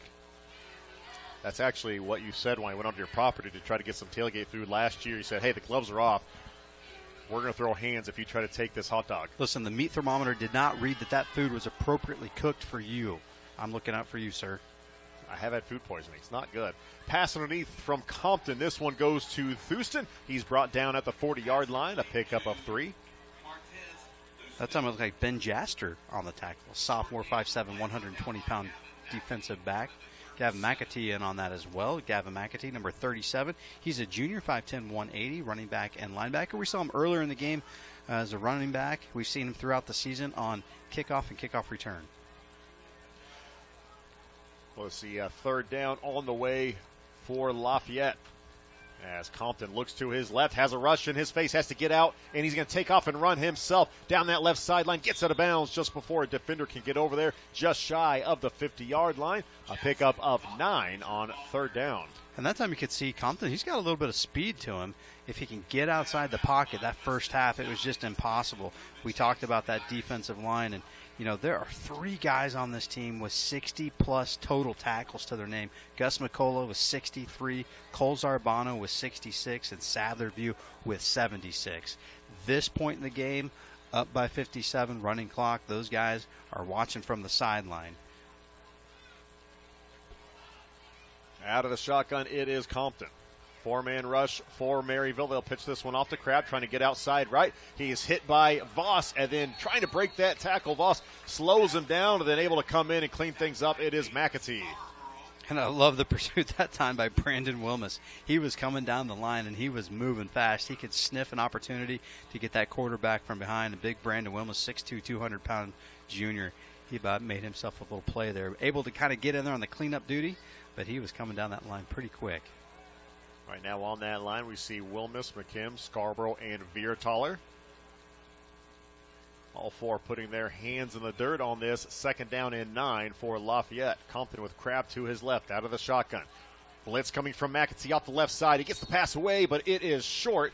I think that time Compton could feel the pressure. He got that one away looking for Houston. It comes up incomplete. And even on that play, Lafayette put the ball where he should. The blitzing linebacker came from that side. He put the ball where there was an opening, just couldn't get enough on it, and the ball bounces off the dirt. And again, that's just kind of the way of the Lafayette season. Third down and 9 on the way. Clock still moving. 7:22 to play in the third quarter. It's a 57-0 Maryville lead. Couple first downs already on this drive for the Fighting Irish. Empty backfield. Compton back to pass. Trying to dump off the screen. Gets this one out to his receiver. Sheds a couple tacklers, but then finally brought down at the 48-yard line. A pickup of just a couple. That was Drake Lawson. That's one of those plays as a quarterback that you got to take a deep breath because that defensive line's coming at you pretty quick. Your offense is designed by design. You're going to let those defensive guys, you're going to just kind of chip them, but let them get back to the quarterback. Quarterback gets that screen pass off nicely. But again, pursuit by this Maryville Spoofhound defense does not allow a big play. 4th and 6 on the way after the gain of 3. Compton wants to throw for it. Fires this one deep left, looking for a receiver, and that one, I think it was somehow brought down in traffic. A tough catch that time brought in by Lafayette. And I think that was Tate Crabb. Tate Crabb had to pull that ball out of the air. I think there were hands from about 2 or 3 different guys, but then they're going to rule that. Well, I guess now they're waving it off. I apologize. I looked up, and I didn't see anybody waving that one incomplete. Listen, I'm not going to say 3 blind mice in this booth right now, but we were all a little bit confused. I don't know that we were the only ones confused on that play. I thought maybe they had a nice completion and picked up another first down. That's been rare tonight. That was a 4th down play, so that does give Maryville the ball and good field position here on first down. Again, Colson Freeman in at quarterback. So that's a turnover on downs after that one fell incomplete in traffic. A handoff this time for Voss. Turns upfield, breaks through a tackle, and he's off to the races across the 30. Has to make one man miss, cuts back inside. He is wrapped up by Thurston and down to the 20-yard line. Great run that time by Voss. He's got a little bit of a cheering section right here in front of us. He's got some of his family. They were the first to jump up out of their seats. They want to see that young man do some great things, and that was a good run that time by the young sophomore. He picks up 33 so far on the night. Voss, he has 4 carries for 48 yards. Down to the 20-yard line. Spoof Hounds in the red zone, coming up on 5 minutes to play in the third quarter. Freeman under center once again. Handoff goes to Talley. Talley following his blockers forward. He gets out to the 15. Now they're going to spot him around the 14-yard line. And a pickup of 6 on first down. 5th carry of the night for Talley. So seeing a lot of these running backs up and down the lineup get some action. No Tucker Turner this evening. He's banged up, so he's not suited up.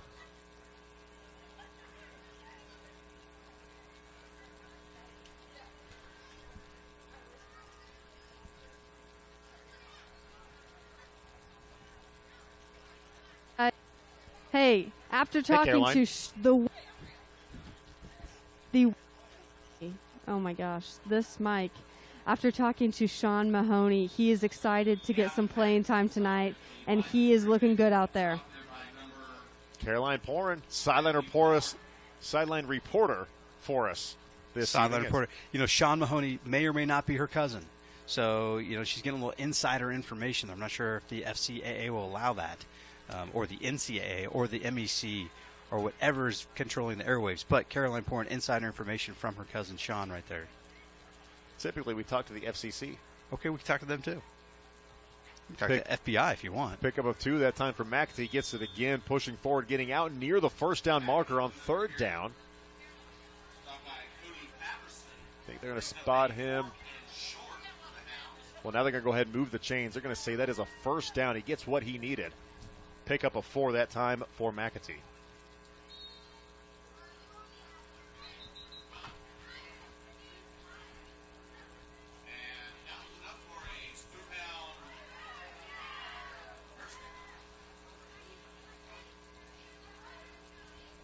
So this will be a 1st and goal from the 10-yard line on the way for Maryville. 3:07 to play here in the third quarter. Spoof Hounds break the huddle and get on the football. Under center, it is Freeman. Back to pass, looking to his right, throws to the end zone, and a miscommunication. That one falls incomplete. Had a couple of receivers in the end zone. That one not brought in, and so we'll see a 2nd and goal from a 10 on the way.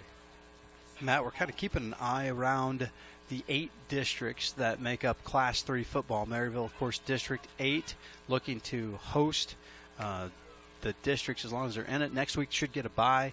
Right now they've got the most points in this district, St. Pius behind them. They're in a tussle with Savannah.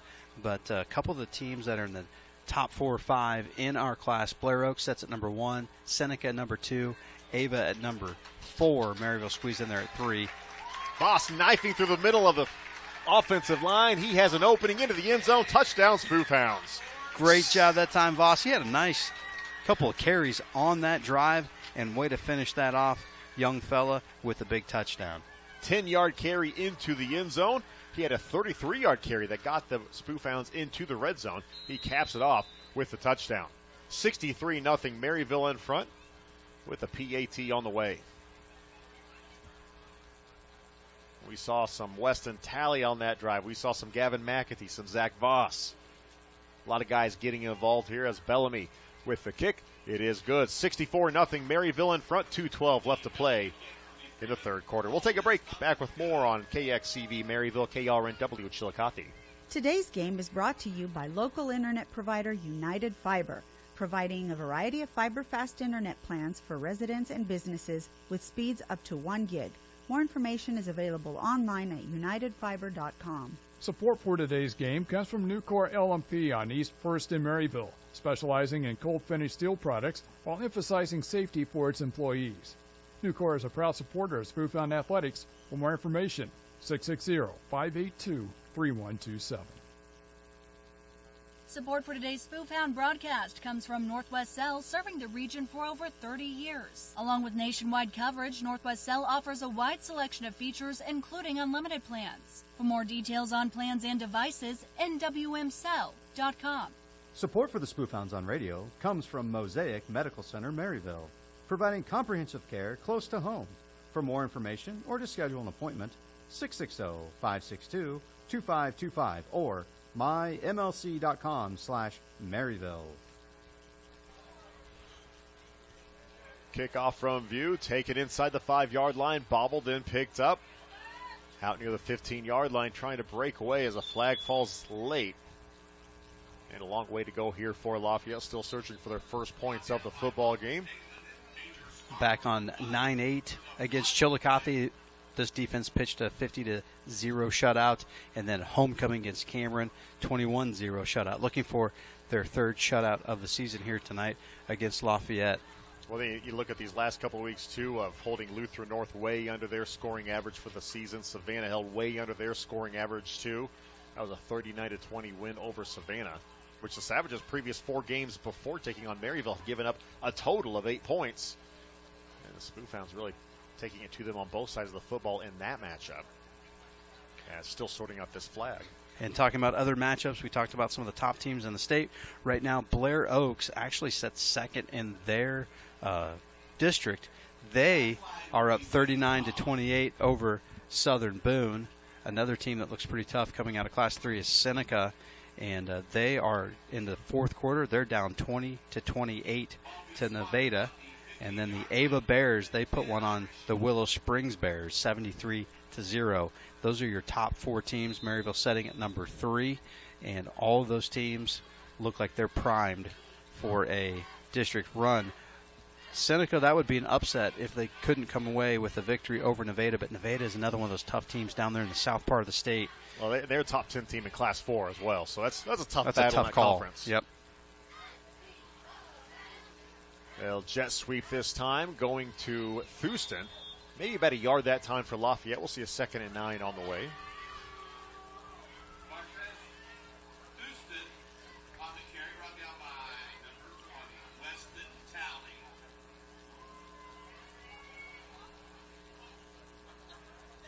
Coming up on a minute to play here in the third quarter. It's 64-0. Maryville in front. The Spoof Hounds put up 43 in the first quarter, tacked on 2 more touchdowns in the second quarter.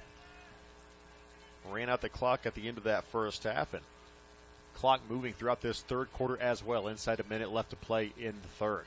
Back to pass, Compton throws left. That one off to his receiver's hands. Trying to get that one out to Martrez Houston. Couldn't bring it in a 3rd down and long on the way.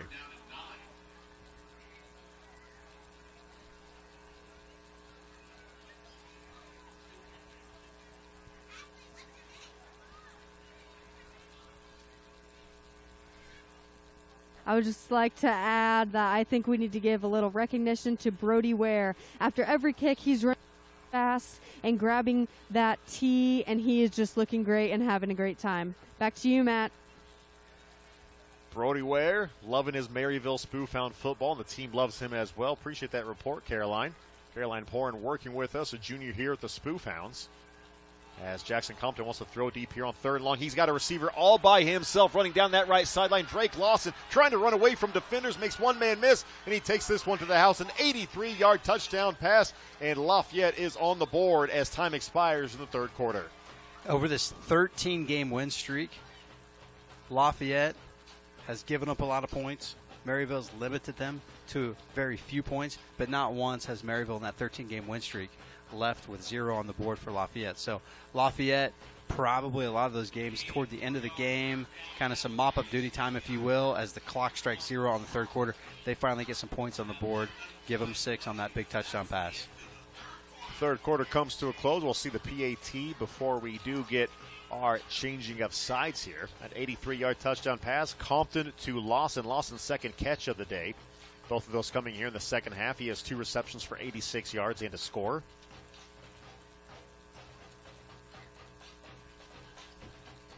As Maryville currently in front, 64-6 with the PAT on the way. Lawson on to hold. Hewitt's a kick. It is up, and it is through the uprights. 64-7 is our score as Lafayette gets onto the scoreboard. We'll take a break. Back with more Maryville Spoofhound football as we head to the fourth quarter. This Spoofhound broadcast is underwritten by FCS Financial of Maryville. FCS is a customer-owned ag lender that's served Missouri for over a century with loans for farm equipment, livestock, beginning farmers, hunting land, rural homes, and more. For more information, 660-582-6464 or myfcsfinancial.com. Support for KXCV KRNW comes from the Northwest Technical School, offering a variety of adult education courses this fall, ranging from dance like salsa and the Western two-step to arts and crafts such as rug braiding, painting, and t-shirt quilting. The full fall catalog of courses can be found online at kxcv.org or nts.maryville.k12.mo.us. Support for today's game comes from Nucor LMP on East 1st in Maryville, specializing in cold finish steel products while emphasizing safety for its employees. Nucor is a proud supporter of Spoofhound Athletics. For more information, 660-582-3127. Support for today's game is brought to you by MTE Office Center. With locations in Maryville and Cameron, MTE provides laptops, computers, networking, printing, furniture, and office supplies. More information at mteoffice.com or on Facebook. MTE Office Center, powering business. Hewitt set to kick this one away as Lafayette gets onto the board for the first time tonight. 64-7 is our score. Matt, as we kind of come to a close on the season, and it'll be regular season. Regular season. We got a whole lot more left. Yeah. Thank you. Regular season. It'll be awards time soon, and would want our listeners to know because you would never. You're mention looking this. for an Emmy. You want to win an Emmy. But I right? want to recognize Matt Tritton. Early in the season, early in the year, he was recognized for an Academic Impact Award by the Northwest Missouri State University. Tell us more about that.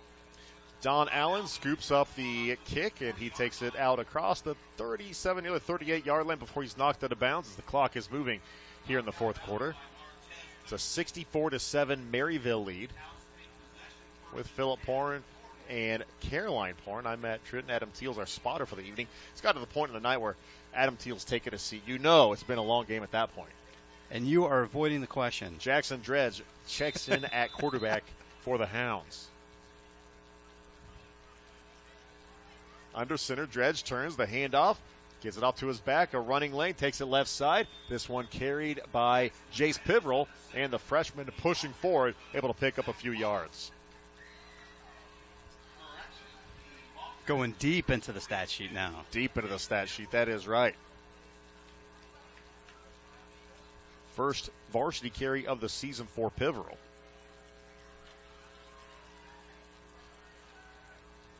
All Maryville in this one. Hounds picked up just one touchdown in that third quarter. That was Zach Voss. As this time the handoff going left once again. Tackle in the backfield. It was Will McCullough on the carry. Back close to the line of scrimmage, so a third down on the way for the Spoof Hounds. As Gavin Stone checking into the football game. Maryville winning this one on senior night. As Dredge stepping back up. The handoff to McCullough.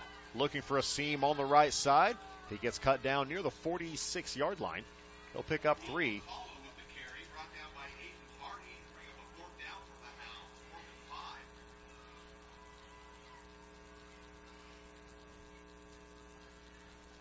Inside 10 minutes left to go in this one. A couple more subs check in for the Hounds.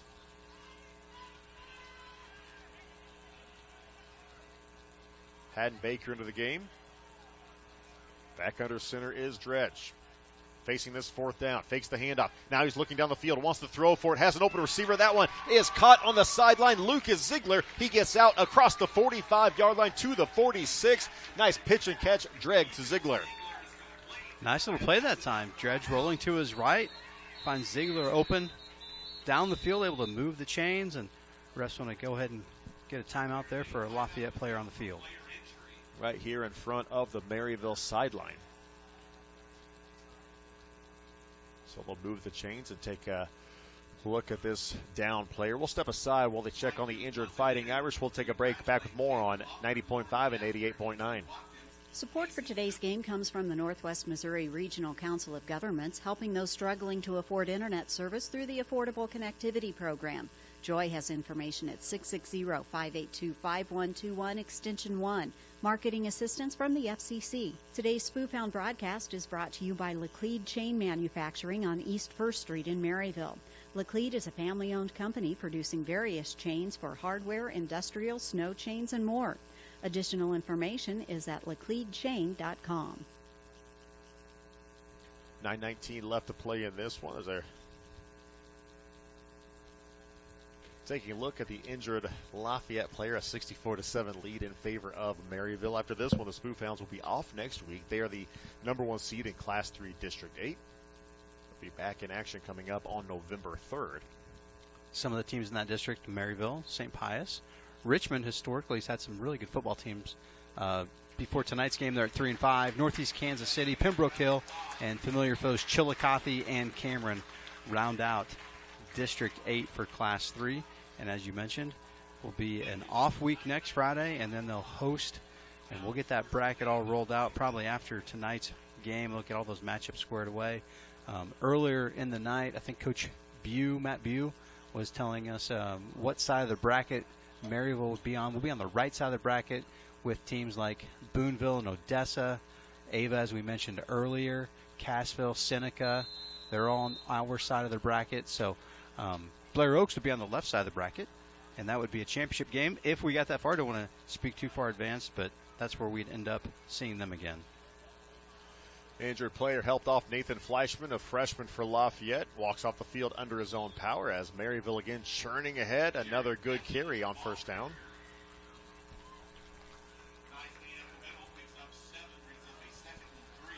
That time the handoff goes to Jarek Petler.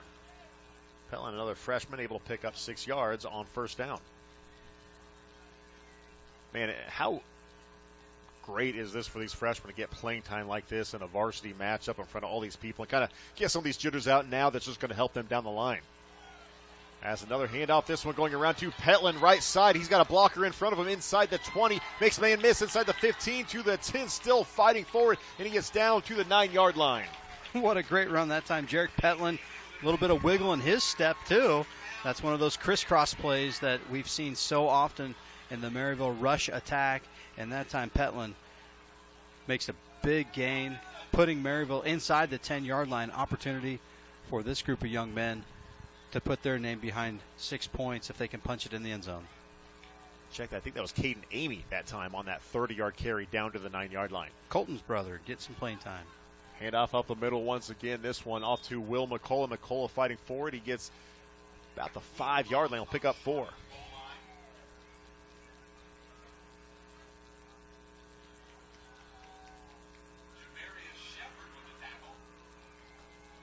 You know, the best part about that run for Amy as well, after it was handed off, Jackson Dredge, quarterback, looked down the field, saw the lane, threw his hands in the air. He was excited for his teammate to get that opportunity. This is fun to watch these guys work. Yeah, a lot of young guys. Again, they've been in the program. A lot of these guys have brothers playing right now as contributors, so they're going to be contributors down the road. Around the right side, trying to stretch this one toward the end zone. Touchdown, Maryville. Into the end zone, Jace Piverell from 5 yards out. Great job, Jace Piverell, running that football in, avoiding tackle, and just squeezing the ball across the goal line. Jace Piverell, a freshman, a night to remember. Piverell tacks on another. It is 70-7 with the PAT on the way. That's a pretty fun night for these guys, of course, playing freshman JV ball. You get to be out in front of some friends, some family, but not huge crowds like you see on a senior night here at the Hound Pound, but a whole lot of fans in the stands taking this one in. Pretty cool moment as the PAT on the way, and it is good. 71-7 is our score with 7:11 left to play in the game. We'll step aside, back with more on KXCV KRNW.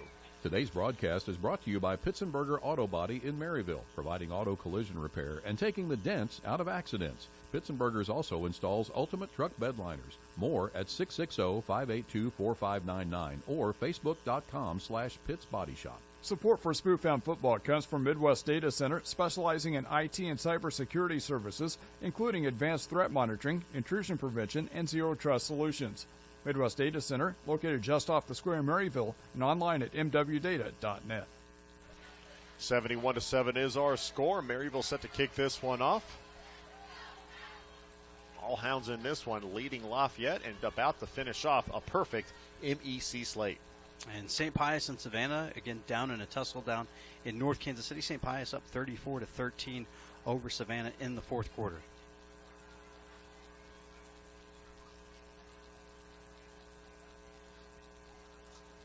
So we'll see Sadler View come back onto the field to kick this one away to the Fighting Irish. As we mentioned earlier, Northwest Missouri State Soccer, it picks up a 2-0 win over Northeastern State. A couple goals, both coming from Kaylee Rock, who is the reigning MIAA Offensive Player of the Week. Kick deep that time from View. Taken from the 5-yard line. Up the right hash, and not a whole lot of room that time as driven backward Tristan Flynn. Still being pushed backward. He stayed on his feet and then driven all the way back. The ball play wasn't blown dead. So the clock ticking inside 7 minutes left as we'll see a fresh batch of Spoof Hounds come out and a chance to get some meaningful minutes against these Lafayette Fighting Irish. Appreciate you tuning in for some Maryville High School football here on KXCV KRNW. I'm Matt Tritton with Phillip and Caroline Porin this evening. Adam Teal's our spotter. Jessica Petticourt back in the studios for us on the Northwest Missouri State campus. Be back in action tomorrow as well. Northwest Missouri State football. Homecoming against Pittsburgh State. Kickoff at 2. Pregame at 1 o'clock. As Compton out of the shotgun, rolls to his right, looks down the field. He's got some time, looking deep down the field, wants to heave this one and looking for Martavian Thuston. That one just underthrown. Good coverage downfield, Brett Long. Now we're going to see a flag come in. Pass was underthrown, and Brett Long was playing some good coverage that time. And earlier in the ball game, we saw something similar. Tried to get the ball down the field, and what we thought was good coverage in that play was Don Allen. This time, Brett Long, but ref still throws the flag, so they're going to get their first down and move the chains. Lafayette keeps the ball and stops the clock briefly due to the penalty.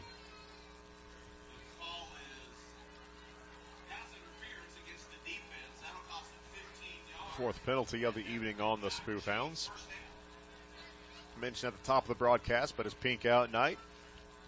Team wearing pink socks. Coaches wearing pink shirts. We got a pink block M at midfield, raising awareness for breast cancer. It's Breast Cancer Awareness Month here in October. And the field looking as sharp as ever.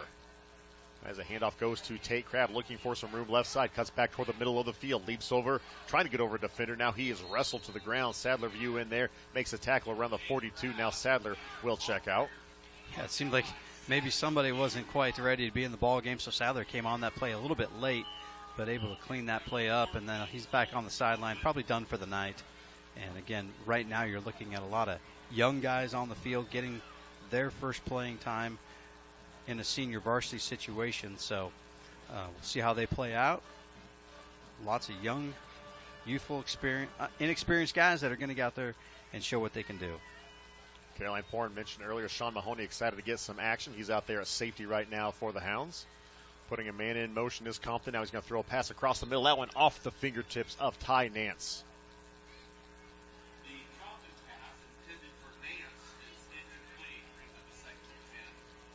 Nance now on the evening. 7 for 16 passing. He's over 100 yards. Had an 83-yard touchdown pass earlier in this half. That one went to Drake Lawson. 71-7 is our score. 4.5 minutes to play. Maryville trying to pick up win number 8 on the season and 14 in a row here against Lafayette as Compton gets outside the pocket, wants to take off and run himself, and he is drugged down from behind. Finishing off that tackle is Kidrick Watkins. Another freshman. That'll be a pickup of about 6 on second down.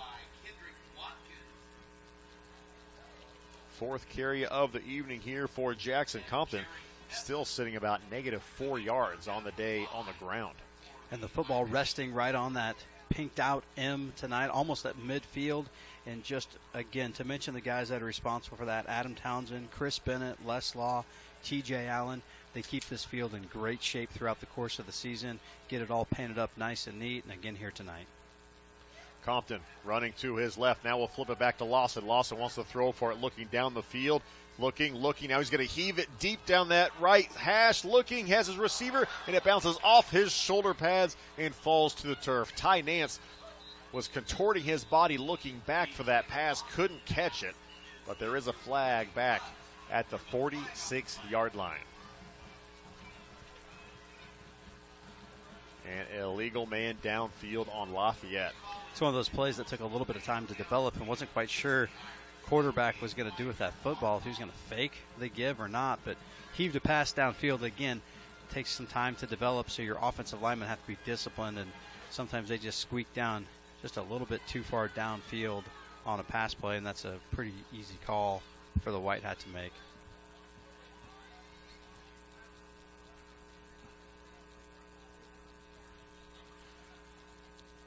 So with that penalty, we'll see what they mark off here. Now Maryville's going to say, well, let's decline it and bring up a fourth down instead.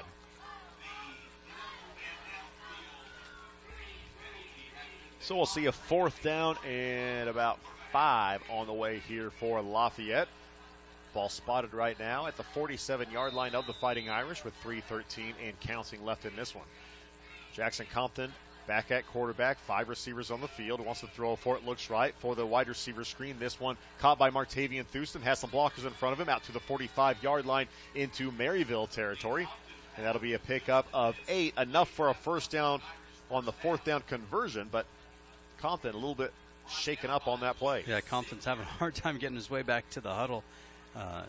Able to hang in there and get that ball away, but he is limping something fierce right now. I think he's felt the bite of the Hounds all night long, and that time they got to him. Standing with his feet at midfield, it is Compton. Takes a snap. Now lofts one, looking for a receiver. It is caught by Nance. He has hit and dropped right as that ball reaches him. Caden Amy comes up with the tackle, but that will be enough for a first down, a gain of 13. Again, putting the ball through the air, Amy was able to make contact almost upon catching that football. Could have been close, could have been flag worthy, might have been there just a little bit too early, but Nance able to hold on to that football and move the sticks.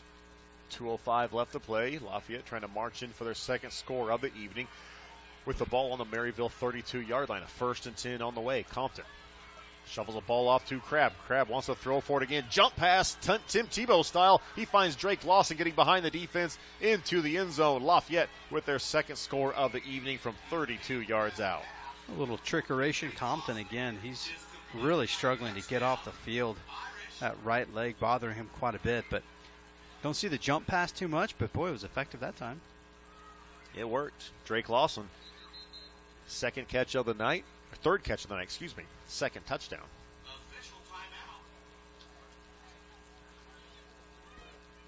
And now Compton getting helped off the field, favoring that right leg a lot, so Coach Doherty, one of his assistants, coming over there to get him off the field. But Compton right now really battling. He is a senior for this Lafayette squad. I will say, to add to the excitement, the cheerleaders and dazzlers here at the high school are definitely held up. It has been a great night of Spoof Hound football. Cheerleaders got the pink bows, the pink shirts for the Dazzlers as well, sticking with that pink out theme.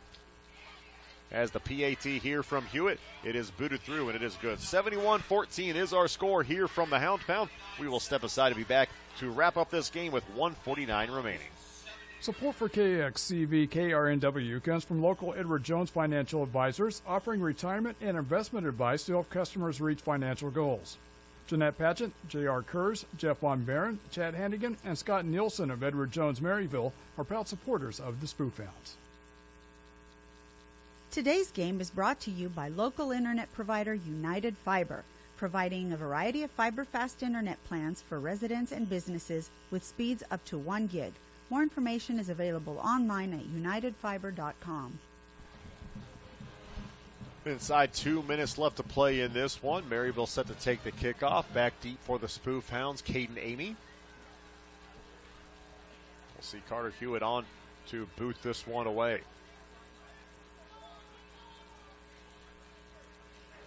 After talking to Gus McCullough, he says it feels great to be MEC champs after tonight's game. Caroline Porn on the sideline for us this evening as Maryville wraps this one up. They'll be 6-0 in conference play for the first time since 2019. So it's been a heck of a season and still a whole lot more left as the seniors are having a good time on the bench. Having a good time with Martrez Thurston over there. Martrez Thurston is on the kickoff coverage team, and some of the seniors, I don't know what they're doing, some dance moves down there with him, but he seems to be a willing participant. Ball dropped by Amy, picks it back up, has a lane, trying to get past a few Lafayette defenders, had some open field, but he has pushed back to around the 17. You know, some of that stuff they're trying to do to psych out the special teams for Lafayette, that is what Adam Teal does to me on a regular basis. Guy's always just kind of going crazy. Adam plays mind games. He does. And, he'll do these things where he looks right at you on the street and won't wave. That is crazy. Often. I think we've all experienced that. But he does help coach the soccer team and gets after the goalies. And if you're a goalie, you got to play some tough mental games within yourself and within that goalie box. And no better man to teach that than Adam Teal. Handoff around the left side. Just a pickup of about one that time for the Spoof Hounds. Dredge on the carry. Moving things around. He's lined up in the backfield as a running back that time. He'll pick up one.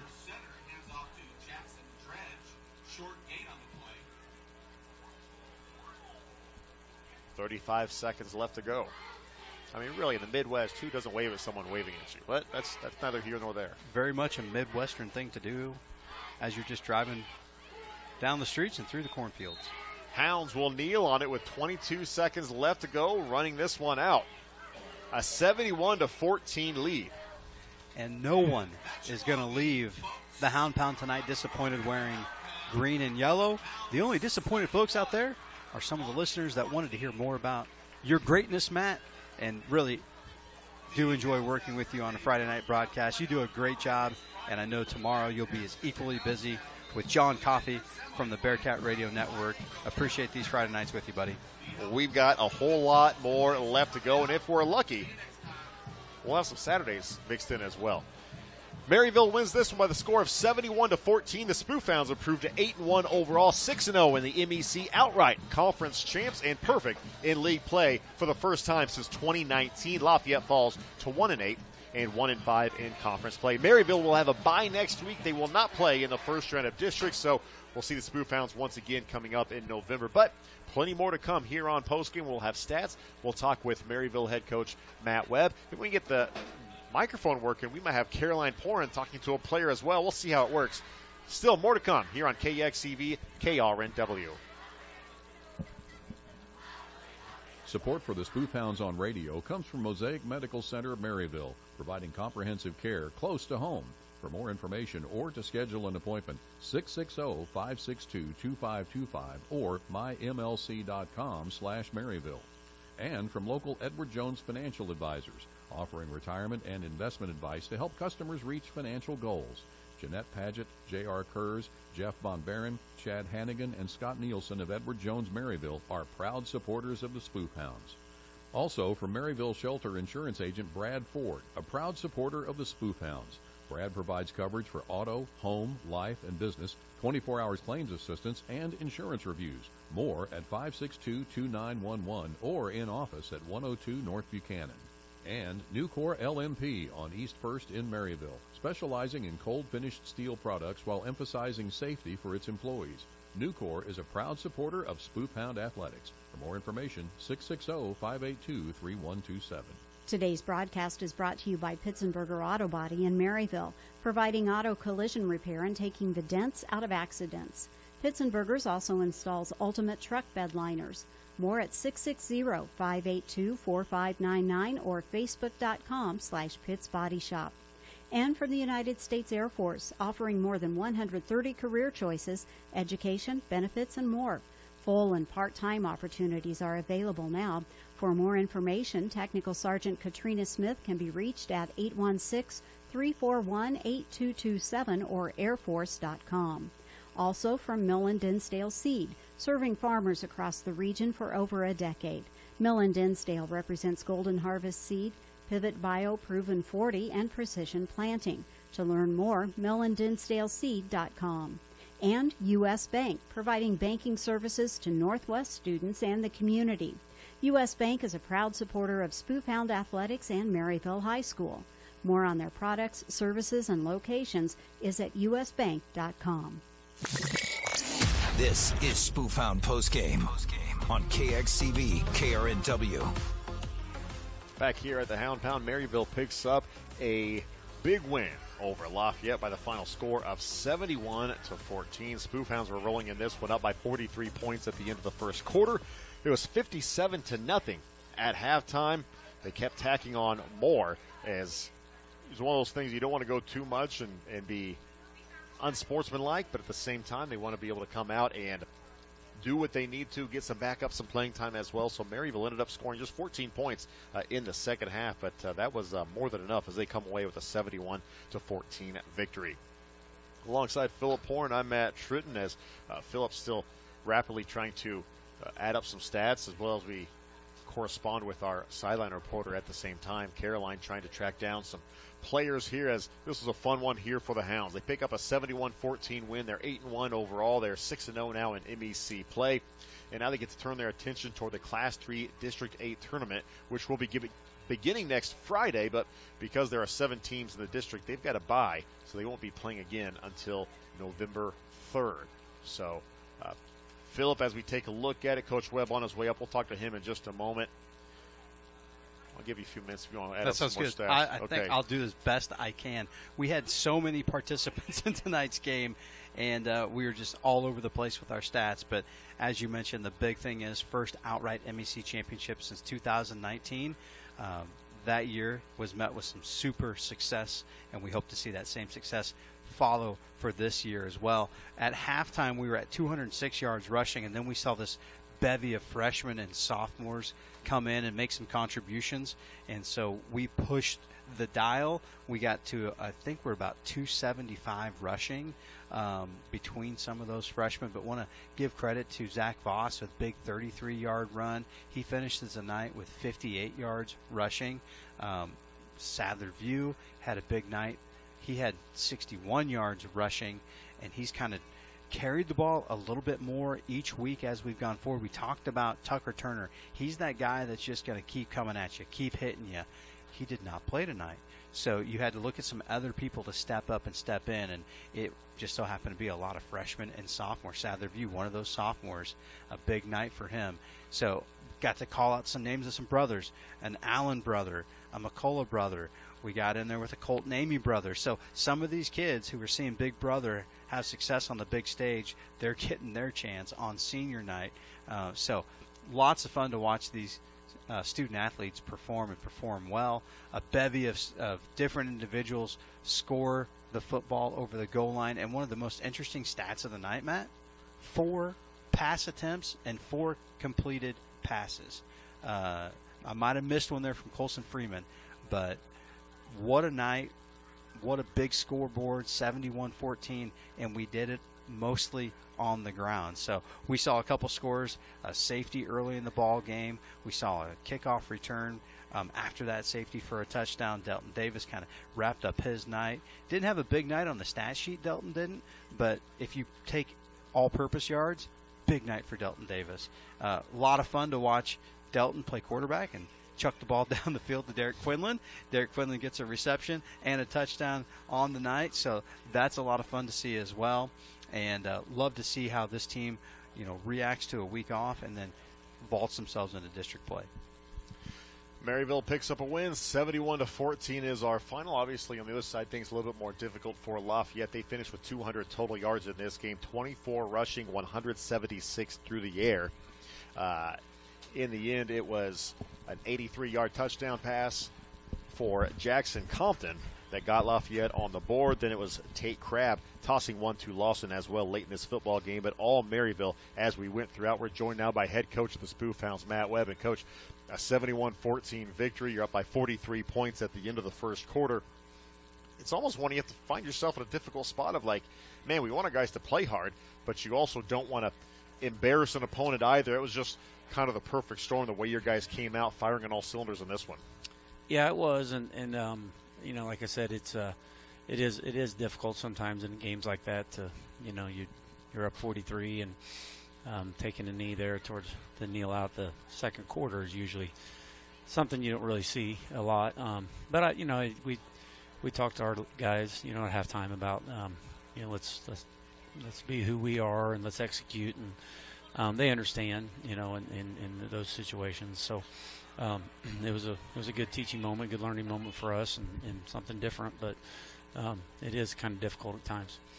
No better way to wrap up your regular season, right? A dominant effort. You see the guys go out there starting, come out and play great football. You get guys up and down to be able to go through depth-wise from sophomores and juniors, freshmen getting out there making big plays, scoring touchdowns. I mean, that was a good, fun win to take you into the playoffs. Yeah, it was, and that's what was rewarding there in the second half is seeing our younger guys execute, and obviously the older guys. You know, it's I think Delton Davis had a receiving touchdown, a kickoff return, a trifecta, and then one other. The pass through one to Derek. Yeah, the throwing touchdown to Derek, and Derek gets a receiving touchdown. So, you know, that was the seniors, and they, Coach Ouchin and those offensive guys that kind of talked about letting them, you know, kind of design a play or two, and that's what they came up with. And so we wanted to let them do that in the first half, and before we got them out of the game, make sure we don't get anybody injured, that sort of thing going forward. So, but yeah, very rewarding and happy for our players. Did you know Delton could throw it that far? Well, the first one he didn't.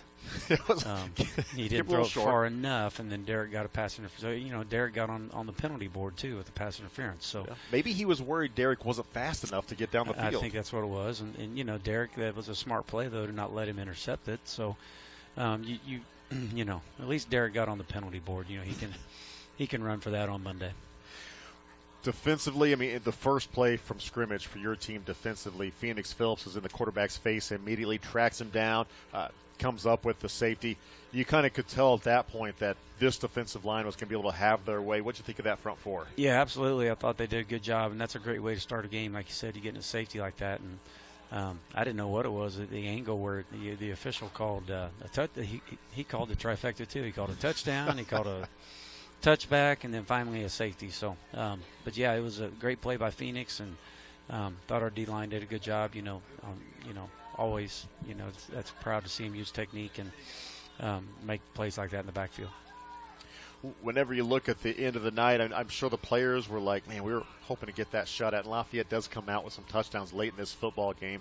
Man, the learning moments, though, for some of those guys getting coached up by a senior and then going out there playing in front of this crowd, that's not something many freshmen get to do. No, that's not. And you know, we wanted to reward those guys. And, you know, we don't get donuts. You know, they're hard to keep. So, you know, I told the guys, you don't want donuts on Monday. That's fine. You know, so. You know, when you don't get a shutout like that, but yeah, you know, it is fun watching those younger guys get coached up by the older guys, and you know, especially with it being senior night, and those, you know, the seniors, you know, do a good job of leadership throughout the week and stuff. But that was big to be able to get, you know, those younger guys in the game.